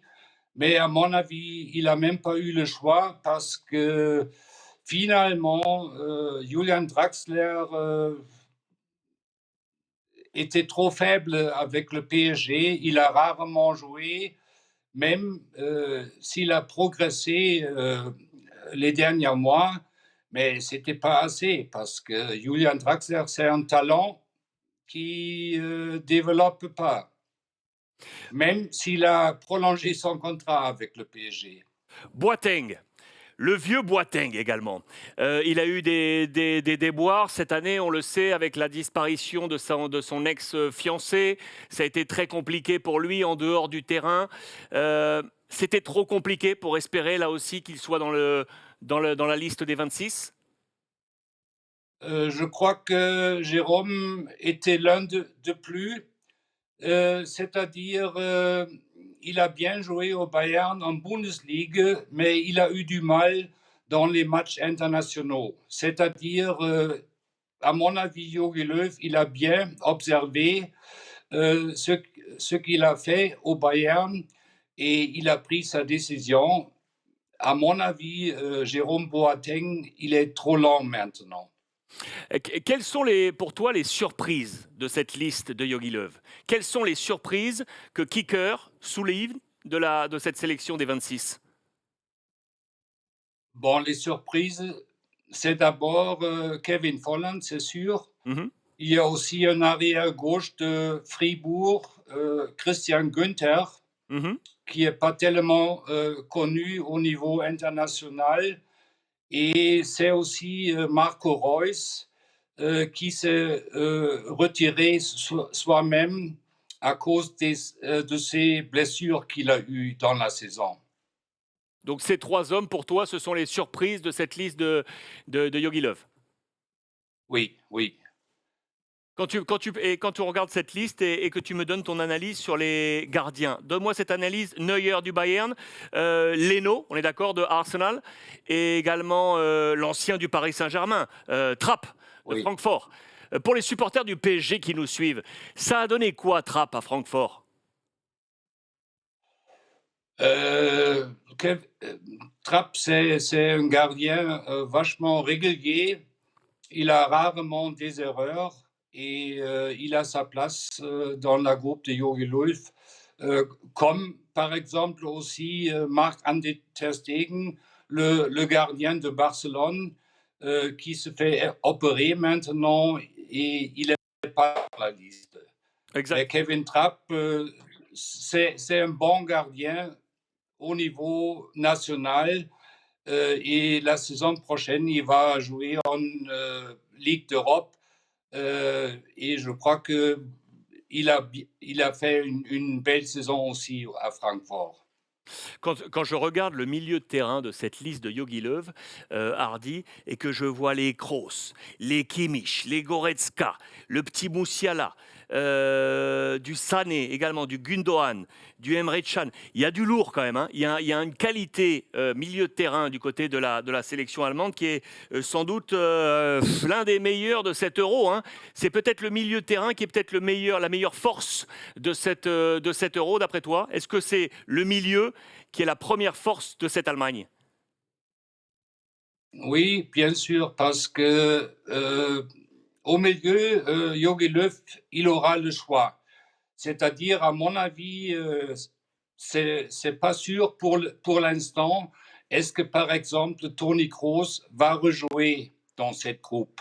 Parce que pour l'instant, il est malade, il a pris le Covid.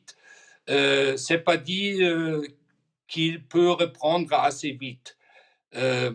En plus, il y a des joueurs comme Kimmich, comme Goretzka, comme Gundogan, qui sont vachement bien en forme. Alors, à mon avis, Löw, il ne peut pas se séparer de Gundogan, par exemple. À côté, il y a les alliés comme Sané, Gnabry et des autres. Alors, c'est vraiment la force de l'équipe. Je suis d'accord. Mais il y a quand même des points faibles aussi. Alors lesquels? Quels sont les points faibles de cette équipe? Ça commence avec la défense, parce que la semaine dernière, on a parlé des arrières latéraux. Alors là, on n'est pas bien équipé. C'est-à-dire, côté droite, c'est soit Klostermann de Leipzig ou Halstenberg de Leipzig. Il y a peut-être Emre Can de Dortmund. Il y a Robin Gosens de Atalanta en Italie, mais lui, il est plutôt avancé, c'est plutôt un milieu dans le système de Bergame. Et c'est intéressant que tu nous apportes tout ça parce qu'on a en tête maintenant, on va y venir, l'affrontement qui s'annonce entre l'équipe de France et l'Allemagne, entre l'équipe de France et l'Allemagne. Le Portugal est également dans ce groupe. C'est un groupe qui est très difficile. Comment tu vois cette adversité entre la France, les qualités que tu connais de l'équipe de France et cette équipe allemande? Où est-ce que ça va se jouer? À mon avis, ça va se jouer comme tous les matchs dans l'enjeu, c'est sûr, au milieu de terrain. Et après, c'est la défense qui compte parce que, à mon avis, l'attaque française, c'est la meilleure pour cette championnat d'Europe avec les trois qui ont gagné le championnat du monde, plus Benzema, plus les joueurs comme Coman, Dembélé, Ben Yedder et tous les autres. Et là, je vois des problèmes de la défense allemande. C'est-à-dire, il faut bien voir comment le match se déroule. À mon avis, c'est la France qui est favori dans cette groupe parce que dernièrement, en Russie, ils ont eu le meilleur choix. Qui est-ce qui te fait le plus peur d'ailleurs, du coup, dans ce groupe? Tu as plus peur de la France ou du Portugal? De la France, ça c'est sûr, même si la groupe portugaise est très très talentueux avec un vieux renard avec Cristiano Ronaldo en attaque, mais autour de lui, c'est vachement talentueux à mon avis. Oui, je suis d'accord avec toi. Deux petites questions encore, Hardy. Tu sais, on parlait ensemble de l'avenir de Flick, actuel coach du Bayern Munich, qui a dit qu'il partait donc et qu'il devait normalement à 99% prendre la succession de Jogi Löw à la tête de la fédération. Cette semaine, du côté de l'Espagne, on a parlé d'une piste FC Barcelone. Est-ce que c'est possible? Non, parce que je vois que Barcelone, ils n'ont pas des moyens. Et finalement, Hansi Flick, il a dit que c'est presque fait avec le contrat avec la fédération allemande. Alors, il va suivre son copain Jogi Löw.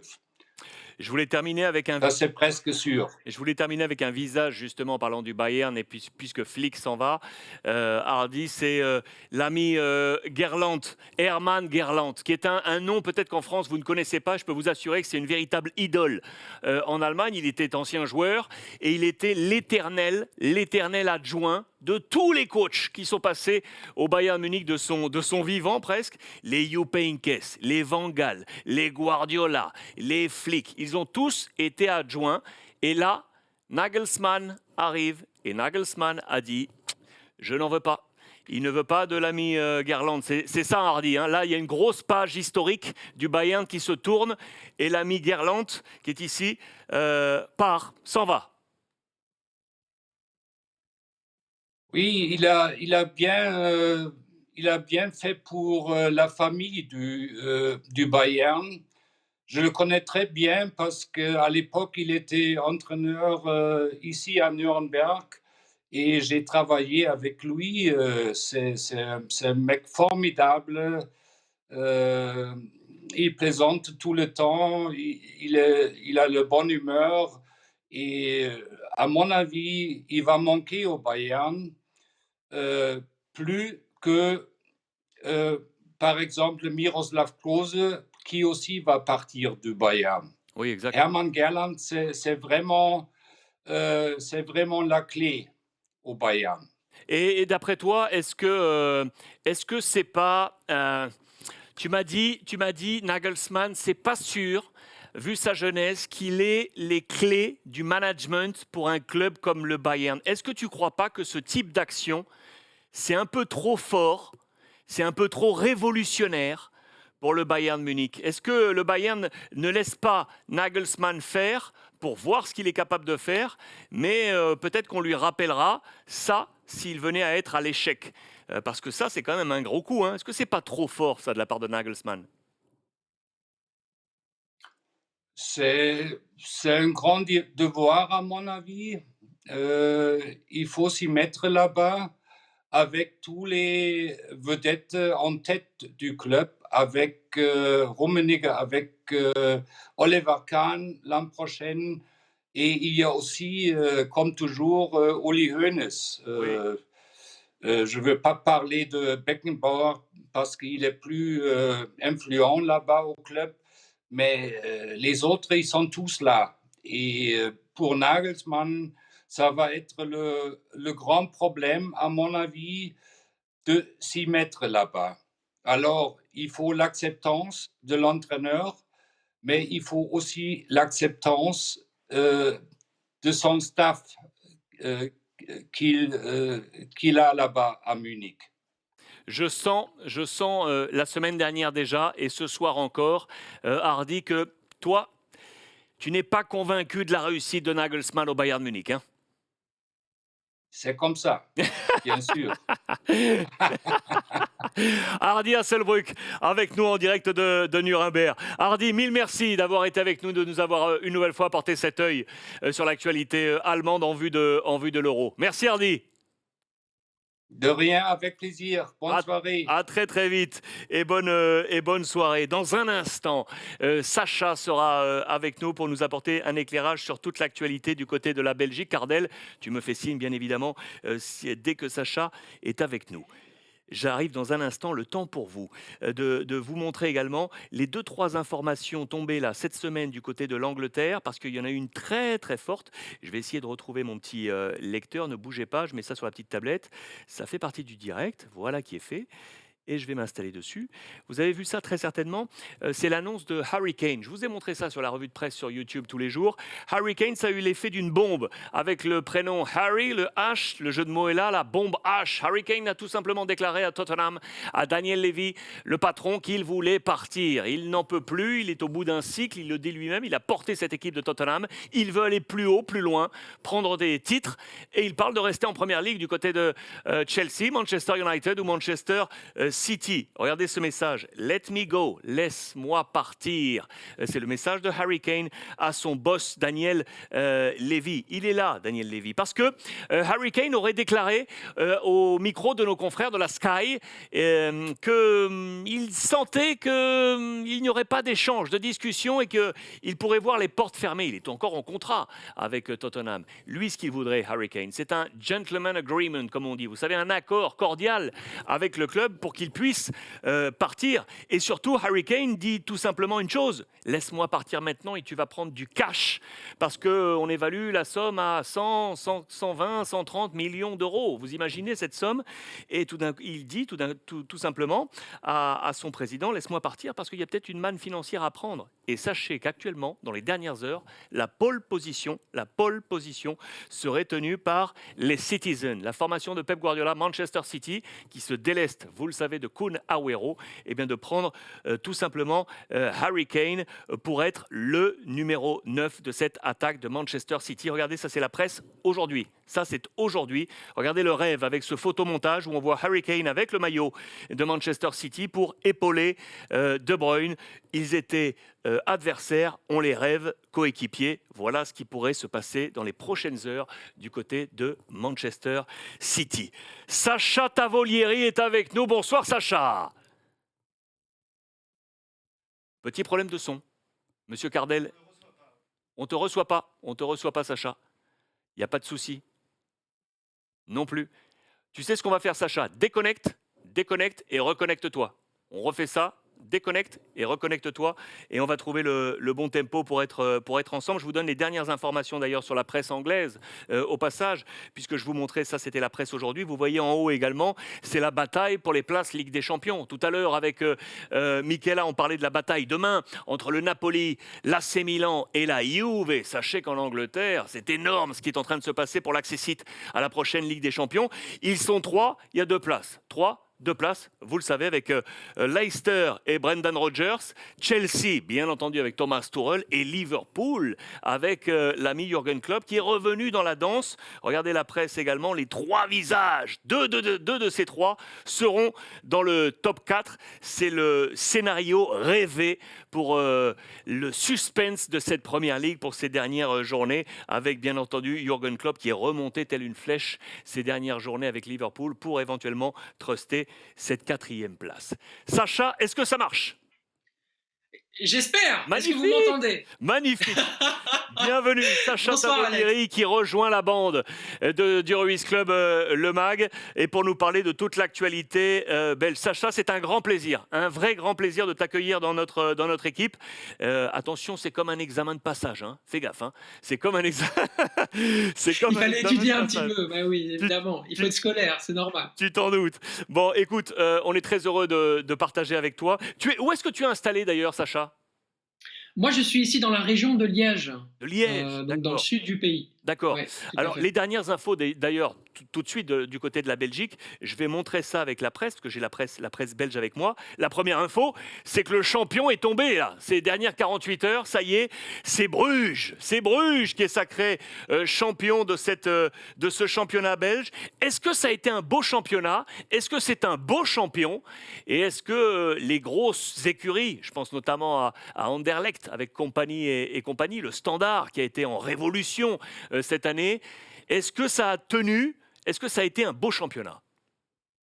Ouais, il a été très intéressant, effectivement. Il y a eu beaucoup, beaucoup de choses à voir et beaucoup de plaisir aussi pour les amateurs du football belge. Euh, je dirais que c'est un petit peu un championnat sous le signe des nouveaux talents, sous le signe des jeunes talents. On a vu pour la première fois, évidemment, le Sporting d'Anderlecht et la première vraie saison de Vincent Kompany, l'ancien capitaine de Manchester City. Alors évidemment, c'était une saison qui a débuté de manière un petit peu difficile pour Vincent Kompany. Et puis quand il s'est resserré vraiment dans son, je dirais, dans son poste d'entraîneur, quand il est devenu entraîneur principal, et bien là, les résultats, eh bien tout simplement, sont arrivés. Il a pu se qualifier pour les playoffs 1 in extremis parce qu'on a eu une surprise incroyable. On a eu le club de l'ancien président de l'OGC Nice, M. Gauthier Ganaille, qui a failli, qui a trusté le haut du tableau toute l'année, qui a failli arriver en play-off 1. Et puis évidemment, tu parles du club de Bruges, très intéressant parce que le club de Bruges et le Sporting d'Anderlecht ont ce point en commun que cette année, ils ont réussi à faire encore révéler des jeunes talents, comme d'un côté Charles de Ketelaar, évidemment au club de Bruges, et puis au Sporting d'Anderlecht, Sambi Lokonga, le capitaine milieu défensif de 21 ans, et Anwar Haiteladj, le milieu créateur donc des Mauves. Donc ça, c'est aussi une partie très intéressante. Alors évidemment, le titre, il était excitant. Il était excitant parce que j'ai envie de dire que Bruges s'étant un petit peu contenté d'une phase classique où ils ont absolument surdominé le championnat, on va pas se mentir, avec 8 points d'avance avant d'entamer les playoffs, eh bien ils ont fait justement des Champions Playoffs, comme on les appelle à présent, absolument décevants. Ils ont perdu beaucoup de points, se faisant même surprendre face au deuxième, donc, c'est-à-dire le KRC Genk, 3-0 à la Luminus Arena, donc chez nos amis limbourgeois. Et à un moment donné, on a craint, Alex, on ne va pas se mentir, on a eu peur. On a eu très peur pour le club de Bruges, mais in extremis, à l'expérience, dans le match où ils étaient justement mis en difficulté, où on les attendait face au Sporting d'Anderlecht, c'était il y a quelques jours de ça, eh bien, ils ont réussi à aller chercher effectivement un point en étant rattrapés. Ils ont mené 3-1 et puis le Sporting d'Anderlecht avec justement Vincent Kompany, qui est une équipe en pleine progression, vous le verrez les prochaines saisons, eh bien ils sont revenus de 3 buts à 1 à 3 buts partout, mais il ne fallait au club de Bruges qu'un seul point. Donc finalement, même s'ils se sont fait peur, le club de Bruges est champion et pour la 17e fois de son histoire. Je te fais une petite parenthèse parce qu'en tout cas, tout le monde est content de ton arrivée. Là, sur le direct, il y a Kaka Hyuga qui nous dit Liège représente, Sacha, sois le bienvenu. Il y a pas mal de petits messages qui t'apportent de l'énergie pour cette première, en tout cas dans le Ruiz Club. Il y a pas mal d'interrogations, Sacha, sur cette méthode des playoffs. C'est l'un des rares pays européens à avoir ce système au terme de la saison régulière et d'ouvrir ces playoffs avec 2 sessions, on le rappelle pour les Français. Il y a effectivement aujourd'hui ce qu'on appelle le Champions Playoff, avec donc Bruges qui a terminé premier devant le KRC Genk, Anderlecht et Antwerp, et l'Europe Playoff avec Malines, la Gantoise, Ostende et le Standard qui était donc à la 4e place. Est-ce que c'est pas... Je me fais l'avocat du diable, Sacha. Est-ce que c'est pas trop compliqué, tout ça ? Ouais, je peux comprendre. Je peux comprendre effectivement que ça puisse être compliqué vu de l'extérieur. T'as raison, Alex. Maintenant, bien sûr que à partir du moment où plusieurs saisons se sont déroulées sous ce format-là et que l'année dernière, tu sais qu'on a eu des petits soucis par rapport à la commission des licences, des clubs n'avaient pas tout simplement budgétisé ce qu'ils ont rapporté, etc. Donc on a eu certains clubs qui sont descendus en seconde division belge. Il a fallu à un moment donné réorganiser tout ça, et la meilleure manière de le faire avec les clubs qui sont tombés en faillite ou qui n'ont pas obtenu leur licence, eh bien, c'était de réorganiser et de refaire ce qu'on appelle maintenant des Champions Playoffs et des Europe Playoffs.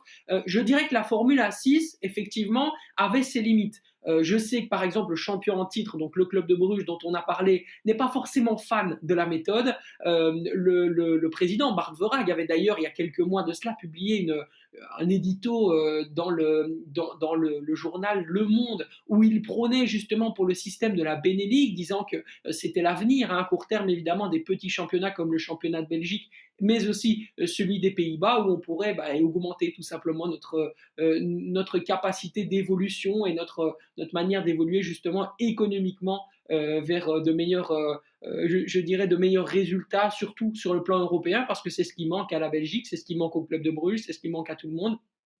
Donc effectivement, voilà un petit peu le topo. Après cette saison-ci, je vais être très honnête avec toi, c'était vraiment hyper plaisant. On a eu sur les 4 premières équipes donc, qui formaient ces Champions Playoffs énormément de buts inscrits. On a eu vraiment du spectacle. Le championnat de Belgique était très intéressant puisque c'était véritablement les 4 meilleures équipes qui se battaient pour essayer d'aller chercher les meilleures places. Donc on a eu beaucoup de spectacles et surtout l'augmentation du niveau de jeu, de l'intensité a permis à plusieurs jeunes de se révéler et c'est quelque part un petit peu, je dirais, l'identité du championnat de Belgique.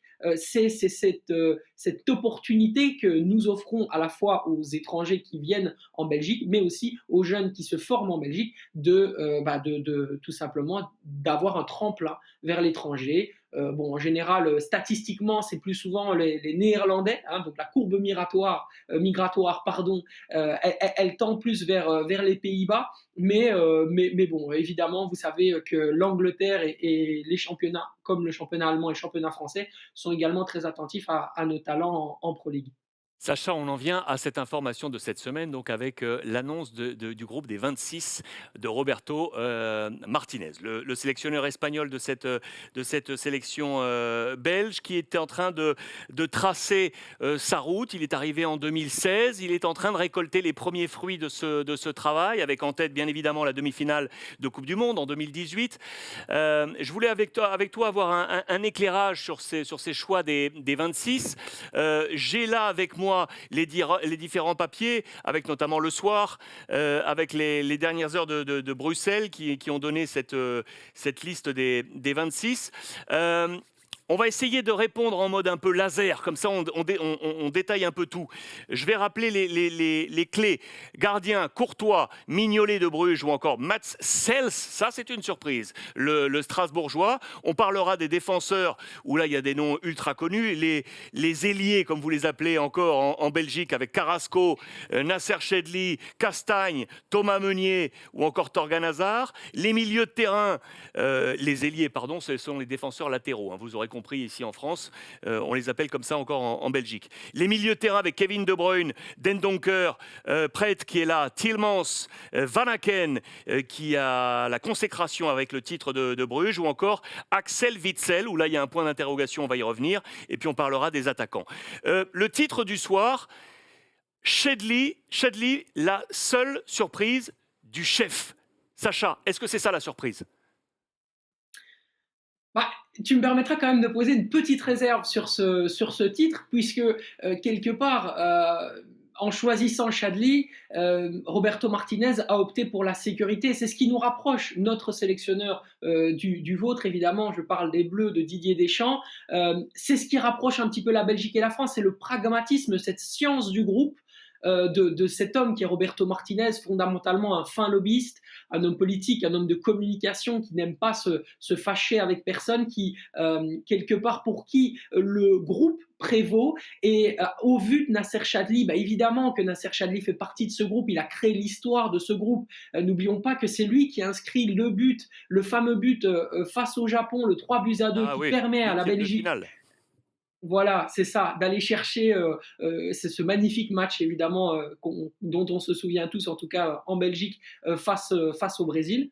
Donc évidemment que, premièrement, il y a ce fait-là, et puis il y a un deuxième fait qui va par la suite expliquer beaucoup plus de choses, et notamment c'est une bonne clé d'analyse pour expliquer plusieurs choix de Roberto Martinez, c'est la polyvalence. En effet, c'est très certainement l'outil, je dirais, fondamental de Roberto Martinez quand il fait ses choix.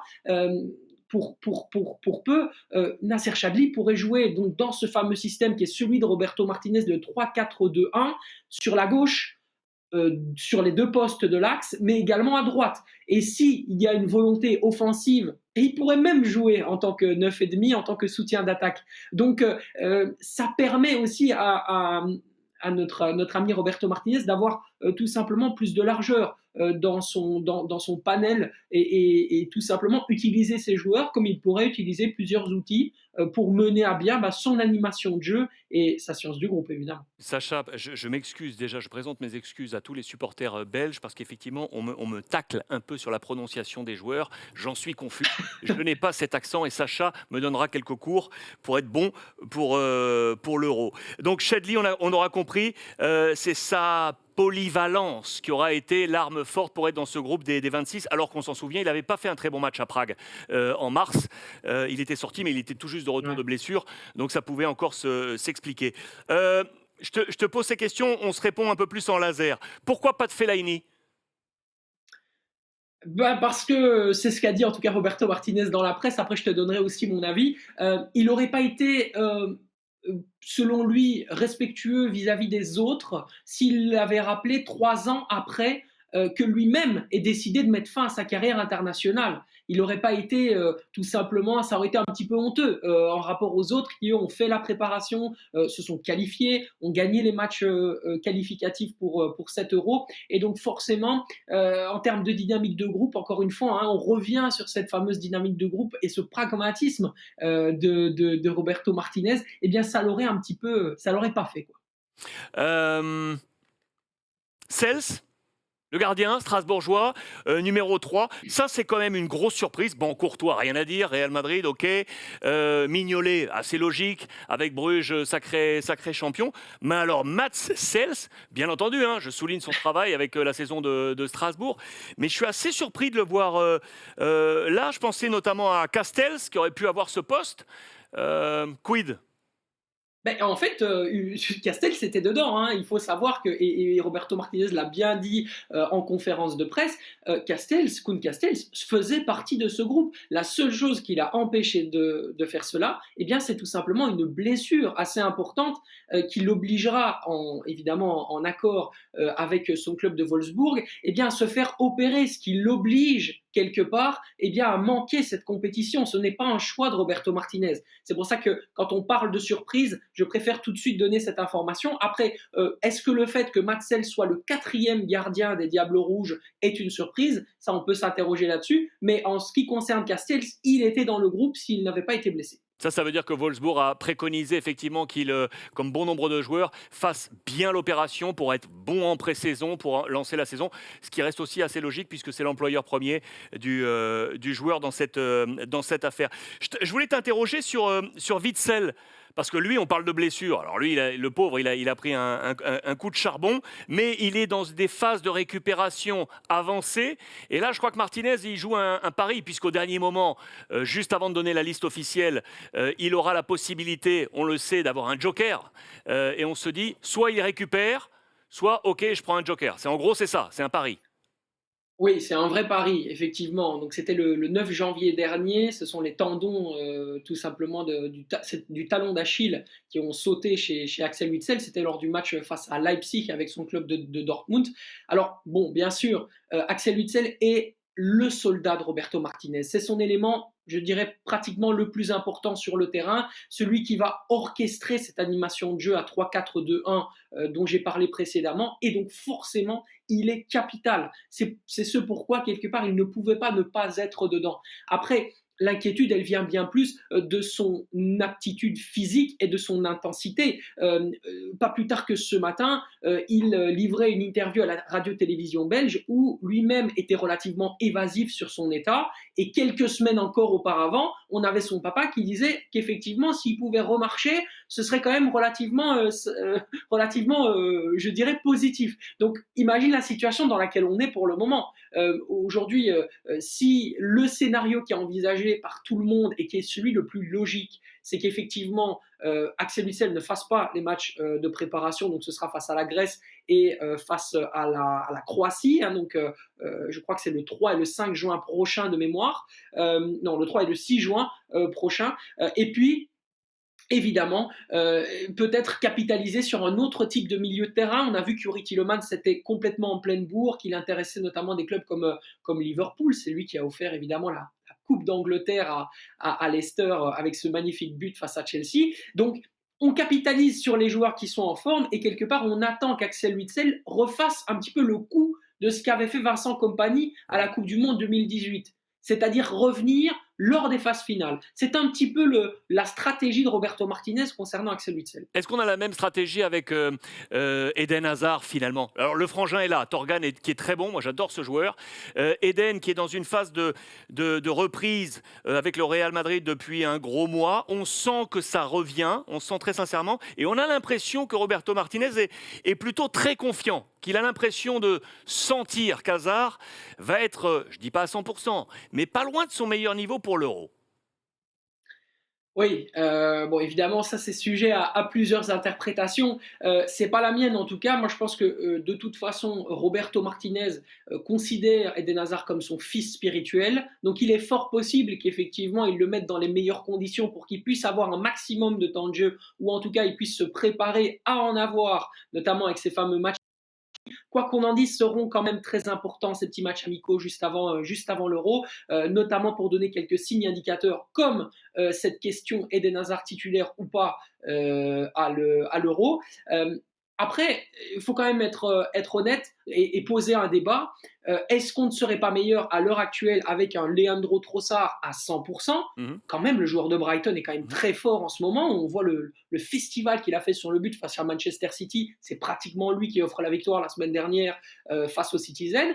Et est-ce que ce serait pas mieux d'avoir un petit feu follet comme Jérémy Doku, le joueur du Stade Rennais, qui a une double accélération absolument exceptionnelle, qui est extrêmement explosif et qui pourrait s'intégrer dans ce 11, plutôt que mettre toute la pression sur un Eden Hazard, alors qu'on sait fondamentalement que dans le collectif des Diables Rouges, il y a un homme qui sera fondamental pour la réussite dans cette compétition, ce sera Kevin De Bruyne, et il est de toute façon plus à l'aise quand le jeu ne porte pas à gauche. Or, force est de constater que statistiquement, quand Eden Hazard est titulaire avec la Belgique, eh bien, ce jeu se tend vers la gauche et donc forcément, Kevin De Bruyne est moins efficace. Est-ce que ça veut dire qu'on va compter, ça pourrait me faire plaisir, sur Carrasco, qui lui est un agitateur plutôt aussi du flanc droit. Il a réussi là une fin de saison absolument monstrueuse. Il vient d'être sacré aujourd'hui champion avec l'Atlético Madrid. Vous avez là une arme aussi à droite qui est en pleine bourre. Il est en mode optimum là pour arriver pile à l'Euro, Carrasco. Oui, absolument. Alors, à voir évidemment dans quelle animation va l'installer notre ami Roberto Martinez, parce que dans sa position de milieu gauche dans ce système à 4 de l'Atlético Madrid, eh bien, il est très épanoui. Sur les 8 derniers matchs qu'il a disputés avec l'Atlético, eh bien, il a été à 5 fois, il a été décisif à 8 reprises, c'est 3 buts et 5 passes décisives. Donc évidemment qu'à ce poste, on peut se poser la question. Tu parlais tout à l'heure de Torgan Hazard que tu aimes beaucoup, Alex.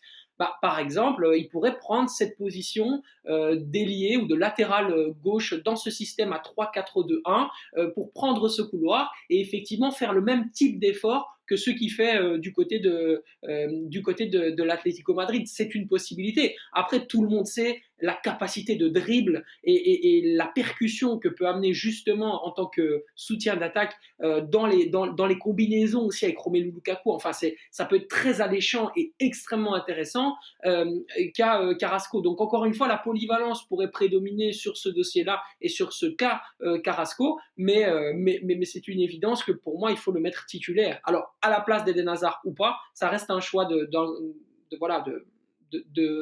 plusieurs personnes, mais en tout cas, ça reste en tout cas une option tout à fait possible. À gauche, oui, pardon pour le lapsus tout à l'heure de ma part sur Carrasco.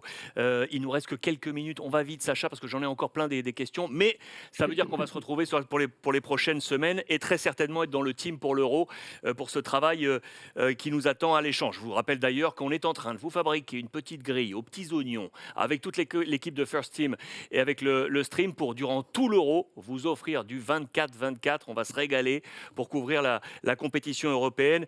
Et Sacha sera très certainement dans l'équipe pour nous apporter son regard sur cette actualité belge. Dis-moi, Benteke, j'adore ces histoires. Le gars, c'est le gros malchanceux des Coupes du Monde. À chaque fois blessé, on s'en souvient en 2014, blessé, puis 2018 où là, Roberto Martinez avait choisi finalement d'emmener que 2 attaquants. Et là, malheureusement, il avait été écarté, c'était Batshuayi et Lukaku. Mais à chaque fois, en intermédiaire, il revenait à la bataille pour les Euros, il les jouait. Et là, il est de nouveau présent. On a l'impression parfois que pour Martinez, c'est à défaut, mais finalement, il est là le gaillard. Il réussit une belle saison en Première Ligue. Oui, bien sûr, et surtout une très belle fin de saison, ce qui est très, très intéressant, puisque tu sais que la dynamique de forme est très importante dans les compétitions internationales, et tout simplement, Christian Benteke reste sur 4 buts sur les 4 derniers matchs avec son club de Crystal Palace, en ayant été très bon d'ailleurs. Donc évidemment que c'est intéressant, à plus d'un égard. Le premier, évidemment, c'est son efficacité et sa forme. Le deuxième, c'est un petit peu ce qui nous manque, c'est-à-dire la présence aérienne. On avait besoin, par exemple, de Marwan Fellaini pour aller chercher des coups de la tête très importants, que ce soit défensif ou offensif. Eh bien, ça, c'est une arme. Christian Benteke va très certainement être utilisé à cet effet lors de l'Euro pour mener à bien des batailles qui seront peut-être pas des batailles techniques. On se rappelle quand même qu'on joue face au Danemark, face à la Finlande, qui sont des matchs qui vont, à mon avis, ne pas être du tiki-taka, et donc forcément, il faudra s'adapter à ça. Donc un profil comme Christian Benteke sera éminemment intéressant. Dis-moi, les gros déçus là, je pense à, pardon pour la prononciation, s'il vous plaît les amis belges, venez m'excuser pour ça, pardon. Je pense à De Ketelaere qui est lui absent. Je pense à, on dit Mechele ou Mekele? Mekele, Brandon Mekele. Menkele, d'accord, ok. Il va falloir que tu m'envoies des petites fiches. T'inquiète, Je pense je te brieferai. à Januzaj également, qui joue en Liga à la Real Sociedad. Lui, c'est une grosse déception, je l'imagine, pour lui. Je pense à Selemakers également, qui est du côté de la Serie A. Ce qui est assez intéressant dans la stratégie, rapidement, Sacha, de Roberto Martinez, c'est que normalement, on garde 6-7 réservistes. Lui, il en garde 11. Il garde une équipe type réserviste parce qu'il est habitué du fait. C'est plutôt un coupeur de tête parfois au dernier moment. Il veut garder 11 joueurs encore avec une pensée euro. Est-ce qu'ils sont capables, ces gars, avec la déception qu'ils ont, de rester encore au taquet au cas où? Oui, je pense qu'ils sont tout à fait motivés et tout à fait prêts à garder, justement, à rester au taquet. D'ailleurs, tu le verras, il y a plusieurs joueurs qui auraient pu, par exemple, faire partie de cette liste de réservistes, qui n'y sont pas. On peut pas penser, par exemple, à Christian Kabasele, qui est le défenseur central droit titulaire de Watford, qui vient de monter en Première Ligue. Il n'y est pas, tout simplement parce que lui-même choisit ses jeunes profils. Il a choisi le profil de Zinho van Eusden, tu en as parlé, Salemakers, de Ketelaere, Brandon Mekele. C'est que des joueurs qui évoluent premièrement dans notre championnat de Belgique et qui sont considérés comme des joueurs à un potentiel certain, c'est-à-dire capables d'évoluer dans des championnats supérieurs à celui de la Belgique. Et puis aussi, c'est aussi une manière de se préserver par rapport aux quelques interrogations que nous avons dans notre groupe. On en a parlé. Évidemment, cette question Hazard, cette question Witsel, ça peut aussi changer. Et alors, les choix qui ont été faits, alors j'ai vu énormément de personnes qui ont posé la question sur Salemakers à la suite de la liste de Roberto Martinez. Pourquoi n'est-il pas directement dans les 26? Eh bien, tout simplement parce qu'il manque de polyvalence, comme je l'expliquais tout à l'heure. Et ça, c'est une des clés très, très importantes à retenir.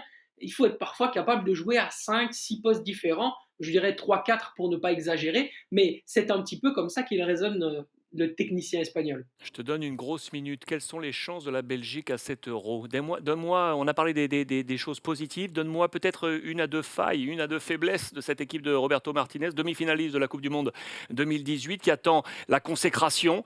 Il a 3 possibilités avec cet euro, la Nations League et la prochaine Coupe du Monde. Voilà ce qu'il a encore dans son contrat, Roberto Martinez, comme possible. Quelles sont les chances de la Belgique à cet euro, Sacha? Je dirais que la Belgique n'a jamais été meilleure que lorsqu'elle n'est pas favorite, lorsqu'elle est outsider. Donc évidemment, nous avons des failles. Ces failles, elles sont défensives. Évidemment, tu vois que quand on parle de la Belgique, très rarement, il nous arrive de parler des défenseurs. On aura très certainement une défense titulaire avec Alderweireld, Jason Denayer, le défenseur de Lyon, et puis Jan Vertonghen sur le côté gauche. Évidemment, c'est à ça qu'il faudra veiller, parce que notre défense est vieillissante. C'est une évidence. Il faut à un moment donné l'accepter et il va falloir trouver des solutions au regard de ça. C'est ce qui nous fait le plus peur, parce qu'évidemment, quand on regarde les vrais favoris à l'Euro, ils ont tous un point commun, c'est qu'ils ont une défense de fer. Le Portugal a Ruben Dias, la France a évidemment la paire Raphaël Varane, Kimpembe, et alors l'Italie a évidemment Bastoni également, qui réalise une saison magnifique avec l'Inter Milan. Donc oui, des solutions, on en a, mais ça passera par le jeu, ça passera par ce fameux 3-4-2-1, et c'est voilà, ce jeu un petit peu très offensif, porté vers l'avant, et en même temps pas irréfléchi non plus. Sacha Tavolieri avec nous ce soir en direct de Liège pour cette première et pas la dernière. Je peux vous l'assurer, il sera avec nous comme ça toutes les semaines, s'il le peut dans son calendrier, et d'une pour me donner des cours de la prononciation belge et pour surtout nous éclairer sur toute l'actualité de cette sélection magnifique de Roberto Martinez en vue de cet Euro que l'on va partager ensemble. Sacha, mille merci. C'était un très très grand plaisir. Merci beaucoup pour l'invitation en tout cas, Alex. C'était super, on va se régaler. Les amigos, on va terminer et refermer tranquillement ce Ruiz Club, le MAG. L'image principale peut-être aujourd'hui aura été le sacre de l'Atlético Madrid aujourd'hui.